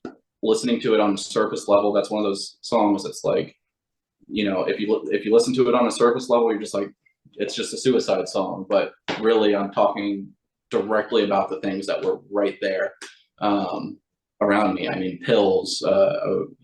Was trying to overdose on sleeping meds. The part about me just being fucking broken. Here I am, at that time, a 20-something-year-old veteran that has nothing to his name. Served this country, got fucking hurt, and nothing. At that time, I wasn't receiving disability from the government and this, that, and the other thing. I was stuck in my parents' basement and could barely hold a job. And you know, I was just a lot of self-loathing in that. The I'm fucking broken was like why I said it so many times is it's not that I'm just broken mentally, but I was broken physically. Like John got me involved with his company at that time, and I'm a pretty fit dude, but at that moment in time, because of the mental problems, I could barely physically handle working what he was doing, you know, and I was just broken. I said at the end of the song, let my fucking spirit die. And that was me holding on to life, is that I still just even though I had all this darkness in my brain, there was something just there that was just keep going, you know, stop trying to kill yourself, just hold on just a little bit longer. And I mean, it was very faint, but my spirit was that soul, that light. And when I said just let my fucking spirit die, it's because I'm just tired. I was tired. I was mentally exhausted. My fortitude was low. Everything in that song is all imagery. And, you know, I honestly just didn't care where I went at that moment in time. We talked about it earlier. I said, I pray that God just takes my heart and rips it apart, because going back to the religious thing, I really wanted to come back to God. And I was like, can you please just fucking take my heart, dude? But I don't want to continue living this life. When you do, go ahead and rip it apart so I fucking go down to hell and I can just be where I need it to be. So that song really resonates with me a lot. And when I'm down, I think about that time that I wrote that song, because it did save me writing that song. Right. Because it's now you can look back on it, and sure, at the time it was very painful. At the time it was very painful to write that, but now you can look back on that and just know where you do not want to be mentally and spiritually and physically, in every fucking possible way. You never want to be there again because of this song. So I think that's a really, really great way to write a song, have it be presented to the world, and then have that for yourself to go back to, because that's the exact same connection that I have with my debut song. Is essentially you could break it down to, it's a heartbreak song, but there was so much more than that to it, because I was just so fucking naive and just incredibly optimistic about someone who was just not there in that same area. But anyways, not my session, you guys' session. Track 6 being "Fuck Your Feelings."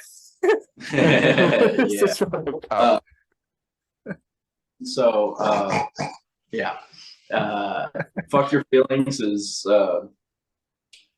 overall it's dedicated to everybody, and it really is. Nobody gives a fuck about your feelings. Nobody.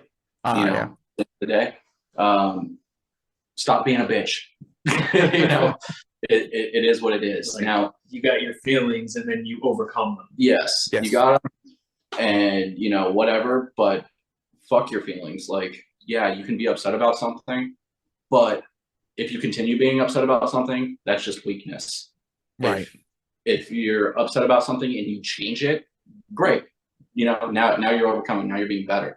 Fuck Your Feelings is directed more towards an ex-girlfriend on a surface level speaking. And it is a very fucked up song in some places, you know. Fuck your feelings, bitch, you're nothing but a hypocrite, going back to, you know, this particular individual kept on always saying, you know, like,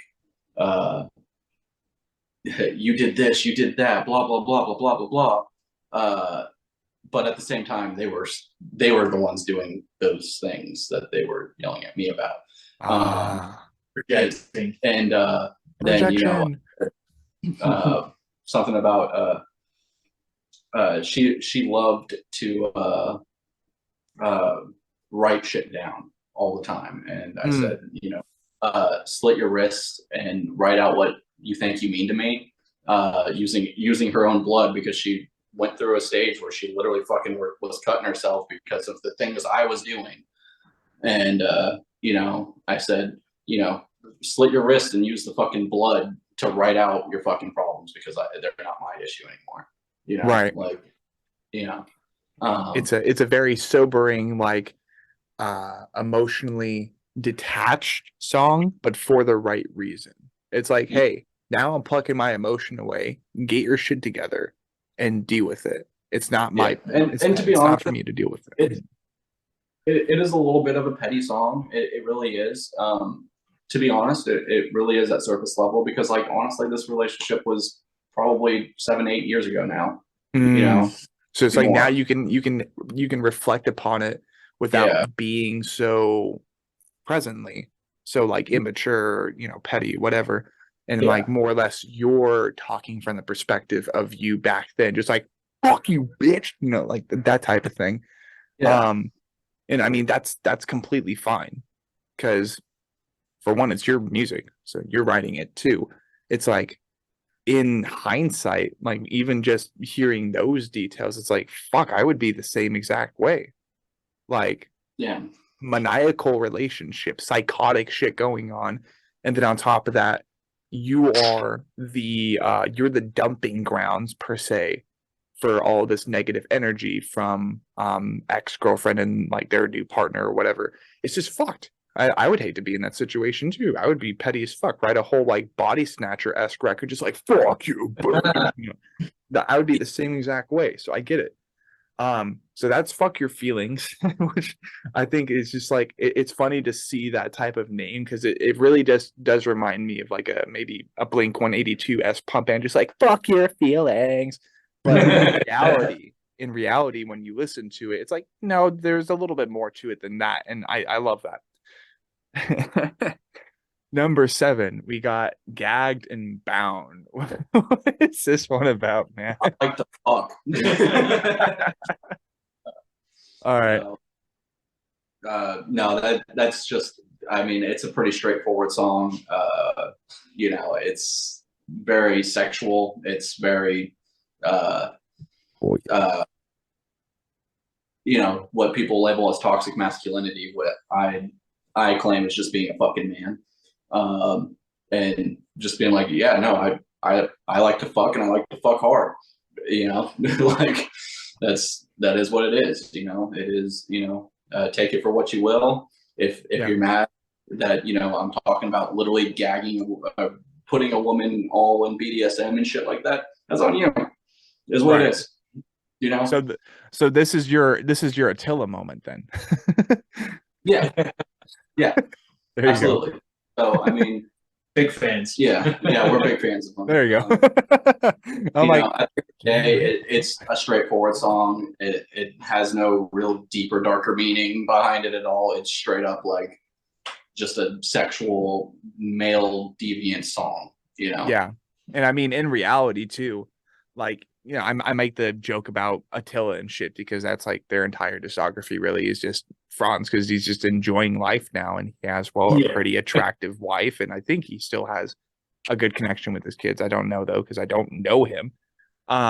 So like with that in mind, it's like this one is more or less heart on your sleeve. You're confident and you're comfortable with like who you are, and anybody who has an issue with that can suck and swallow, which I completely agree with.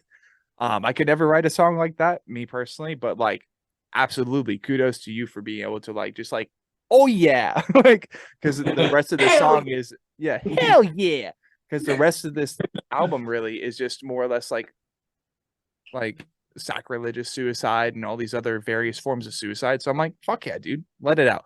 Let it out. Be comfortable with yourself and just be you. So no, that's really cool. Track 8 would be Waste of a Life. What's going on here? All right. So that one is a couple different fuck yous to a couple different people. And without going into too much detail of who they're about, because if they read the lyrics or they hear the song, they'll know exactly who they are. But basically it is just about all these people during a very bad moment in my time. That turned their backs on me, or they said certain things to me, or they were fuel in the fire. Threw fuel in the fire. It is a direct fuck you to them. And in that song, I incorporated very specific things in their life to know that if they listened to it, that it was for them. Those sections were for them.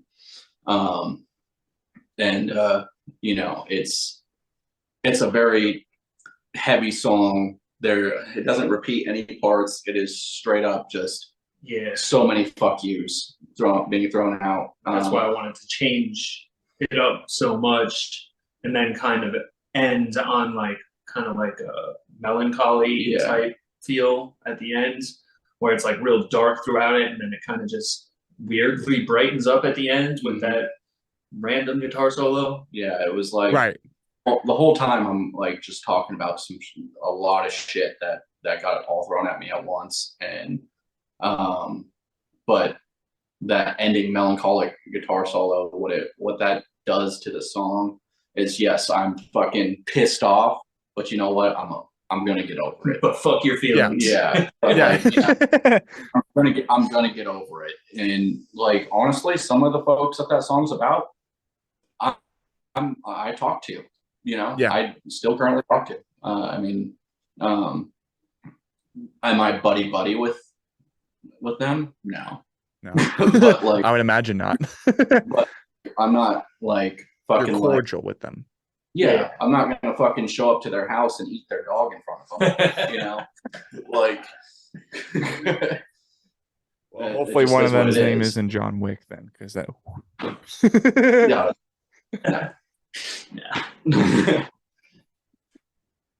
So that would be track 8, Waste of Life. 9, we have Carnage. What is Carnage about? Carnage is literally about Carnage from the superhero universe. I want Carnage shirts as soon as possible, please. Oh, what? I want Carnage shirts immediately. If that's what the song is about, Carnage shirts, yes. Please. So Carnage is literally like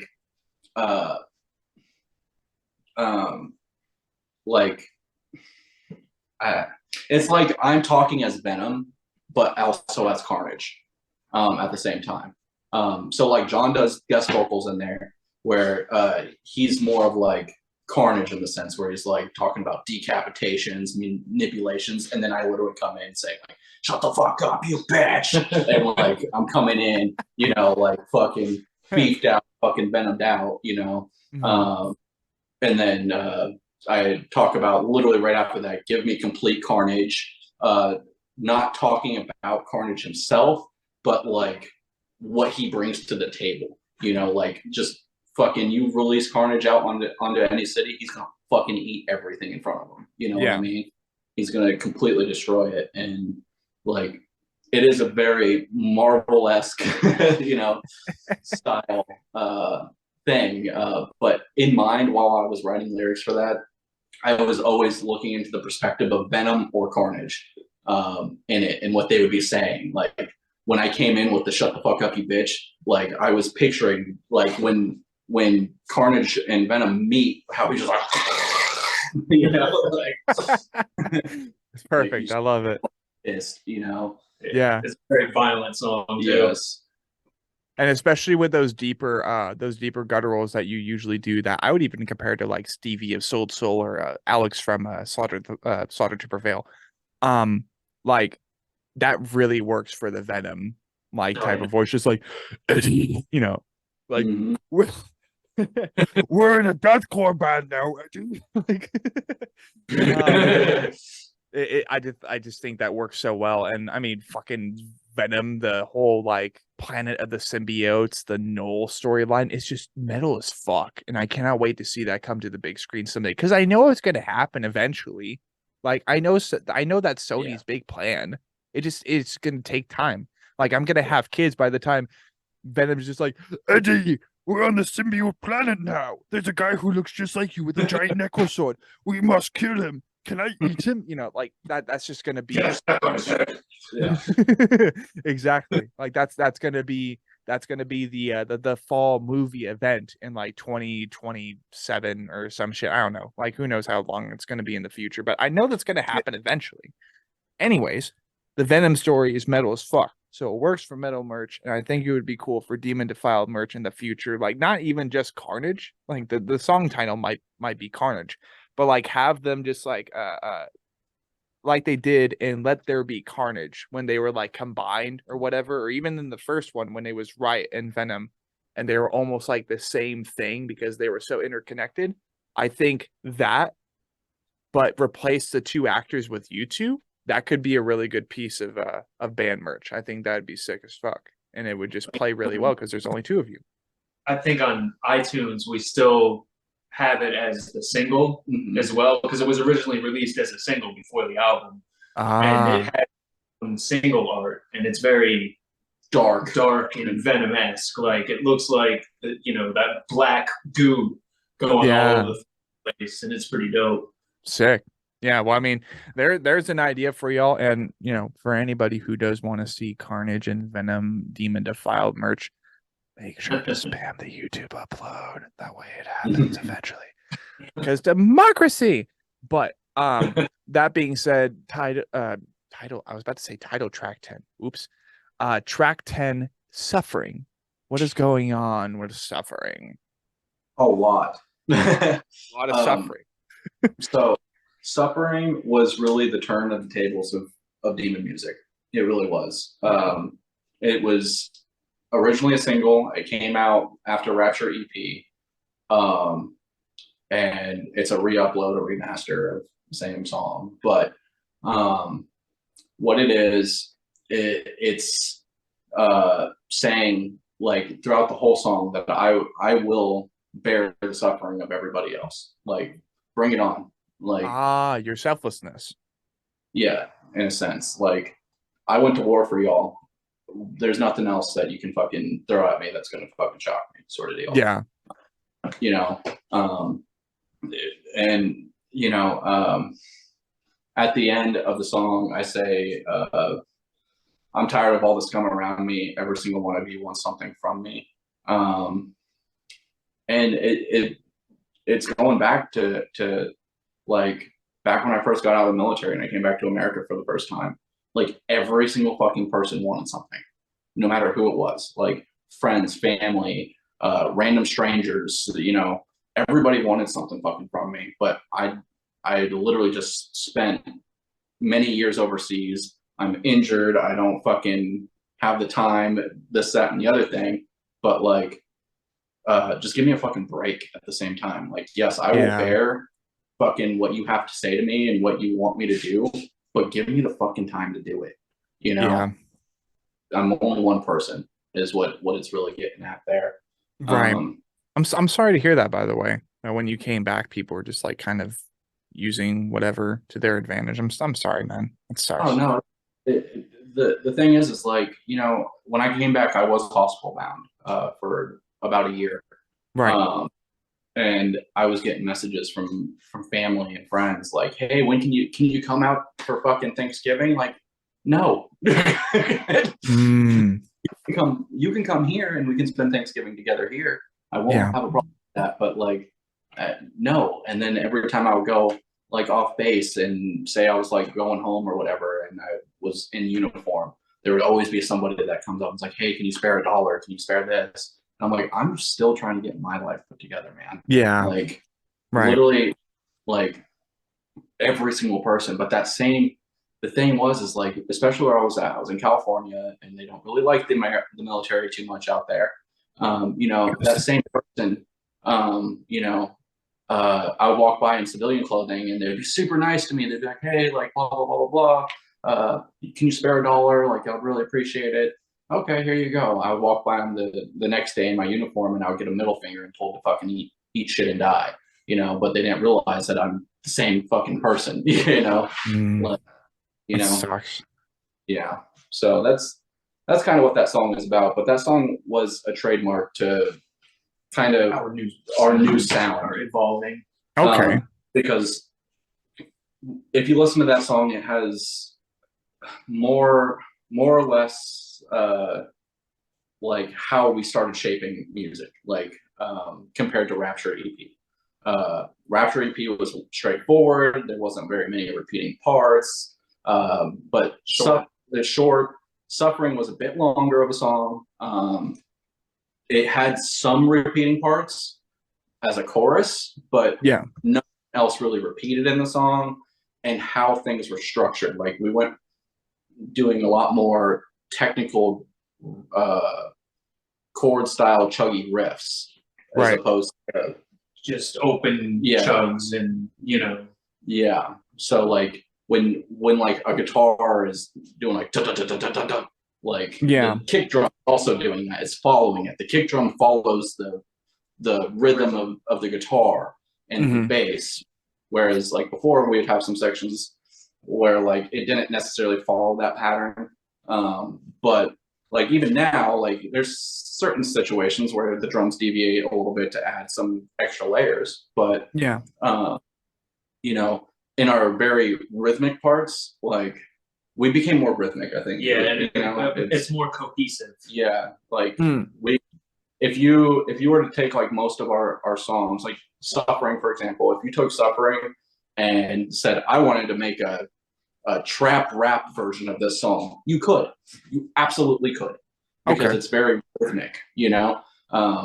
Instead of a hi-hat, it's a kick drum, you know, like sort of deal. It's more rap flowy in a sense. He hates the hi-hat, by the way. Yeah, I fucking hate hi-hats. They resonate in my brain. So I cannot stand the sound of a hi-hat. It literally gives me a migraine. Nice. Okay. Well, I'll definitely be giving Suffering another listen here pretty soon, because I do remember like later in the session for my front to back, I'm like, this is like really reminding me of Soul Soul. Like whether it be the production or like what's just going on and how cohesive everything is and how easy it is to listen to, but also it's still like really chuggy. The vocals are doing really well, and like the lower just like howling guttural areas. Like this reminds me a lot of Soul Soul. It's like this could easily be the replacer for Soul Soul, being that they're like retiring, like they're done now. So I mean, like I'll definitely be listening to that again. And at 8:33 p.m., which is like 9:33 p.m. for you guys, right? Sure. We have the final track of Death Autonomous, that being Deaths of Hell. What is going on with this final track, gentlemen? It helps wrap up the album. It is a very it's not a blunt song. If you get at face value, sure, you can. But I've seen the Depths of Hell. You know, it's a lot of the lyrics in that are very much like, I've been through the fucking shit. You know, I've been through it. And I'm not gonna fucking waste time going through that shit anymore. You know? Right. That's really like, it's a very like, my lows in that song are very much, I am trying to say that like I was on the level with Satan himself, you know, like that's why I was going as low as I did. Like And to be honest, yeah, I layered a few times on some of the parts there, you know, to get that very disgusting, guttural, different tonal prowess there. Yeah. But the art behind it is that, like, I'm literally saying that I've been to the deepest, darkest roots of hell, you know, of what it's like to just fucking have no light around you at all, whether it's from anger, from greed. Like, I've been through anger, greed, fucking hatred, fucking anything that's dark. I've been there. I've gone through it. And you know, but the overlying factor is that I just won't put myself in those situations again. Like, if I'm unhappy with something, I'm gonna change it. You know, I'm gonna do something different, whether that be fucking financial, relationship, religion, fucking whatever it is, you know. So why, like, that's one of those songs that I got a comment on one of our YouTube pages. One of our YouTubes, somebody was like, "Oh, you worship the Antichrist and this, that, and the other thing, blah, blah, blah, blah, blah," because they took it at surface level, you know? Yeah. And I was like, it's literally saying the exact fucking opposite, but thanks, dog. You know? Yeah, thanks for paying attention. Yeah. But that one also means quite a big bit to me, because, you know, I have been through quite a bit in this world, more than what the average 26-year-old man has been through. Yeah. You know, not saying that people haven't had it worse, or that what people are going through is not as bad, blah, blah, blah, blah, blah. I mean, I'm one of those people that, especially when it comes to like PTSDs and stuff, like, if the worst thing that has ever happened to you is that you stubbed your toe, I understand. Like, that is the worst thing. Like, that is what gave you that PTSD is at a single level, you know. The other things around that, yeah, they up and down, blah, blah, blah, blah, blah. But, like, I'm not going to make fucking somebody feel bad that, you know, yes, I've been literally fucking destroyed overseas, feel bad for the worst thing that's ever happened to them, have their toast, you know, it's like, not a competition. It's not a fucking competition. No, it's not. But at the end of the day, you know, like, I just wanted to make that very clear that, like, yeah, I'm not saying that people have it better or worse than me or this, that, and the other thing. Yeah. I'm just saying I've gone through a lot more physical appearance of what trauma is than most 6-year-old men have gone through. And, you know, that song really resonates with me with that. It's more of the uplifting side of the Dance with Death. Yes. More of, okay, Dance with Death was me being sad and depressed and feeling fucking bad for myself. This is more like, I've been through hell and I'm not going back. Yep. Right, exactly. And that's always good. That's a great way to wrap up the record, I think. Just like, yeah, and like I was a demon defiled. I continue to be defiled, but I'm not going to let that determine my future. And like, despite the depths of hell that I've visited, despite the depths of hell that this demon per se has lived in and has been forced to live in, not even intentional. Like, I might be a demon, but I wasn't. No demon was born in hell, came from somewhere else. Anyways, you know, like, I was there, but I'm not going back. I'd rather be stuck on Earth with my human issues than go back there. Something similar. I like that. So, future me, sorry that, you know, you're gonna have to look through for that fucking timestamp. It's like, let's see, we started at 5, so 3 hours and 39 minutes in is when we end the Under the Skin session. So as we're wrapping up episode 39, I guess the only question I would have for you guys is, you guys got this record out early December of last year, which last year is fucking a month ago. So what is next going into 2023 for you boys? Like, what do you guys got cooked up? We got some major shit coming. Yeah, okay. we already have one song finished, and it's a cover. Okay. It's a cover from the Suicide Boys. They're right out of Atlanta, and it's called "Kill Yourself Part 3." Oh, you guys covered that? Oh yeah, we did. Yeah, bro. Oh. Yeah, we both did vocals in it too. So there's a little bit more of diversity on the vocal aspect of it, the sounds. Fuck yeah, dude. That fucking this song is exciting, and I'm pumped to get this out there. Yeah. So I have a quick question too regarding that then. Is it going to be like just a vocal cover, or are you guys incorporating like guitar and shit into there as well? The full cover. with an extended breakdown section. Oh, okay. Like I'm not a Suicide Boys fan. Like I don't listen to them regularly, so I couldn't call myself a fan. But like I have to admit, back in the day when they did that special little edit of like the cartoon girl and her ghost friend that turned out to be like a murdered girl, I was like, I'm all over this shit. This shit gives me goosebumps every time. I like the song because of that. Like that's kind of my song that I like by Suicide Boys. Other than that, I have yet to indulge further, and I would love to be recommended some albums or whatever outside the session. But that's gonna be fucking cool. I cannot wait for that to come out. That should be really cool for like speaking for deathcore in general, and just like Atlanta, Georgia local deathcore project, just really just amping it up with one of the legends, the modern day legends of Atlanta, Georgia, and just like I don't know, just combining those two communities, those two scenes, like kind of like, oh, this is a kind of like a trap metal moment. I like it. All right, so you guys got that cover coming out, or like eventually it will be coming out, and you guys said you have a whole bunch of other stuff planned. Yep. So that cover, we're planning probably sometime this month for it dropping officially. It's going to be its own little single. Yes. Just because of what we do have planned for our next EP, it might be an album, might be an EP. It's an EP as of now. As of now, it's an EP. Right. Yeah. Okay. But without spoiling too much, yes. Basically, we're getting right now.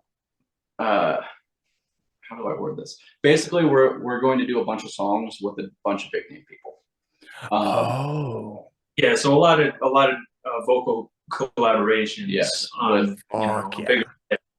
So I mean, without like saying names or anything, but like people that everybody in the scene knows. Yeah. So it's going to take us some time, because we're going to have to pay these folks and get them in studios and perfect the songs that we get them on too. Yes. Yes. But trying to push forward for an even higher quality. Our overall goal is 5 songs, with each of those songs having a big name vocalist on them. 1 or 2. Fuck yeah. So, I like the sound of that. That should be really cool.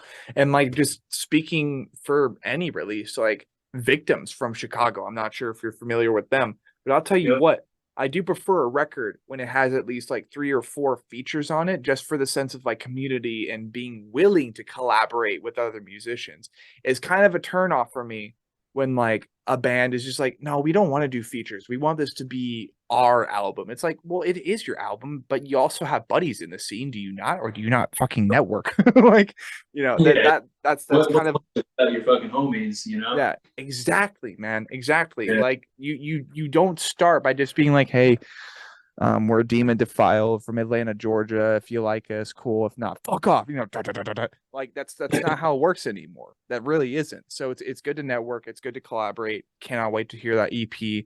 I guess one question I would have regarding the future of Demon Defiled, Hunter, you said previously that because of past experiences trying to add more people to the lineup, what are the chances that we'll be seeing more people on the lineup in the future? Like, I don't know. It's kind of a dumb question to ask with the answer you kind of already provided, but like, I don't know. Like, do you guys have any intentions to do like live performances, just the 2 of you, or would you be wanting to acquire more people at that point? We would want to, before we get live, have at least a drummer. I'm cool. He's cool with backtrack and say like bass and secondary guitar. We're cool with that. But just a guy with a guitar and a guy with a mic with everything else backtrack. It's hard to pull off, and it's I don't feel like that's my thing. Don't want to do that. But adding folks, the least priorities are bass and guitar. I mean, to be honest, right? Because they're going to have to fall in line with our style. Yes. and we've tried it. And those folks are like, yeah, let's do that. But like John's really more rhythmic and riff based and stuff like that. And then we'll get a guitarist that's like, oh, let me throw in a crazy guitar solo and fucking sweep pick like 8,000 BPM. And I'm like, listen, pattern. We're fucking Demon Defiled. If you want to be a part of the band, you have to be a part of the band, not the band. That's hard with guitarists too. Yes. Like, especially if they're really good. Yes. They tend to think the world kind of revolves around them. Yes. Right. They want to overreach. Humility is key in finding, members. It's like you got to be humble to your surroundings and where you're at. Yes. So it's like if we do add, say, a guitarist or a bassist, it's going to be after we find a solid drummer. Yeah. Because honestly, I'm cool. He's cool with backtracking the secondary guitars or even the tri-area guitars and stuff like that we'll have sometimes. With bass, let's just be real. Live, it's gonna get drowned out regardless. But we are a-okay fucking backtracking that stuff. But drummers, honestly, if somebody came to us and was like, I'm halfway decent, I will try to keep up as much as possible, and I'm willing to fucking work, by all means, let's try it. Drummers local to Atlanta, Georgia, there's an opportunity. Fucking take it by the nads. Hit us up. Like, literally hit us up. Like, to be honest, we're not looking for an Aaron Kitcher, to be honest. We're not. Like, as long as somebody can fucking try and get better, like John said, he picked up guitar. When I said, you're playing guitar for my band, he was it wasn't a fucking option. Yeah, he was like, I was like, no, you're playing guitar, and I'm going to teach, and this is what's going to happen. And at first, just like with me with vocals, I was not good. He was not good, but like over the noise that would come out of my foot, like I can play riffs, but like the noise control of the guitar, that's still something I'm working through now. I'm a lot better with it, but like the scratches and the fucking my hands touching one string and making it ring when I didn't want to, and man, it was a constant fucking struggle for me. Yeah. Like we're willing to work with folks. That's the thing, is like a lot of people, like, just being honest, like if somebody is a very like basic level beginner of a drummer, like it's probably not going to work. Like just because like we do have a certain like niche you have to be willing to get into. Like I had a guy ask me if it's cool if he has a single kick drum. And I was like, bro, have you listened to a single kick drum? Like I don't care if you got unless that 1 foot can do fucking 260 beats per minute. Like it's just not gonna work, bro. But like like major like triggers, like he's gonna have 10 fucking kick drum triggers going. There's certain things. But like you said, you didn't need an Aaron Kitcher though. halfway decent, like, and willing to work, and like being like, oh, can we maybe shape it this way because that will make it better for me. I do that as a vocalist. He does that as a guitarist. Like, can we do this a little bit differently so that way I can actually do it? Like, absolutely, we can figure something out, but we're not going to change our entire fucking sound over somebody. That's the key factor there. If somebody wants to be a part of the team, great. If somebody wants to come in and say, like, we had a bassist come in and he said, I think we can change the sound of Demon Defiled. Automatically, we were both like, his first day coming by. Oh, no. Yeah. So he left. I was like, nah, this ain't gonna work out, bro. Yeah. It's just, there's certain things, like we're not stuck in our ways of like, this is exactly how we're not, like, just on the album alone, we have different cadences, we have different tempos, we have different distortions, we have different cleans, we have different things going on, but it still is the realm of Demon Defiled. Like I told you earlier, that my biggest thing, or my most favorite band, is Chelsea Grin, and it's because they've always been Chelsea Grin. You turn on Chelsea Grin, you know exactly what the fuck you're getting, you know, and that's a big thing for us. Like, we'll have softer songs, but they're still going to be fucking heavy. They're still going to be like, you know, Dance with Death is a very fucking sad, depressing song. But that song, like, if you don't know what I'm saying, you're probably gonna mosh and knock somebody out to it. Like, you know what I mean? Yeah. And there's songs that I write for the band on guitar, and it might not fit the general aesthetic of what we do, and then we throw it in the studio, and then Hunter gets on top of it, and he changes the drums up, and he'll be like, "Hey, can you rewrite this one section?" And we'll rewrite that one section, and then boom, it's a Demon Defiled song. Like, and then there's songs that I write for Demon Defiled, and they're just not going to be it for it. And you know, sometimes I'll just put those to the side, and hey, maybe I'll use those for Dead Vein because it's not as in your face heavy, you know, as Demon Defiled is. Right. So, you know, there's always a trade-off with it. Right. But just yes, we would love a drummer. Yeah. Come our way. We want to play, and we want to fucking make carnage on a pit. Yeah, you better be ready. You better be ready to go whiplash on that kit, though. No cap. It's like, get in my fucking tempo. Oh, it's such an intense movie. I don't know if you guys have seen that yet, but oh my god, it's such an anxious, anxiety-inducing music film. I'm like, I didn't think that could be possible, but apparently. So this has been episode 39 of the Anatomy Podcast, hosting Hunter and Jon from Demon Defiled. Their newest album, Death Autonomous, baby, just came out. It's up on the Slam Worldwide YouTube channel, but also, of course, it's on all major streaming platforms, including my primary, which is Spotify. They're getting stuff cooked up. They have what seems to be a massive EP with big names on it. They're doing a Suicide Boys cover. They'll be releasing that sometime this month or next. And other than that, you know, they're looking to make some pretty big moves, and I think they're off to a great start. So, gentlemen, if you had anything else you wanted to say, you may have the floor. Otherwise, we'll go ahead and get it wrapped up. No, just be on the lookout for new music. Be kind, and you know, live life to your full potential. Fuck yeah, dude. Fuck yeah, dude. All right. Yeah. So this has been the Anatomy Podcast, episode 39. Stay tuned for episode 40 with Alex, I think, for sure, of the breathing process tomorrow night. And then, well, everything beyond that should be pretty awesome. Thank you for your time, gentlemen, and everybody else. Be sure to enjoy your night.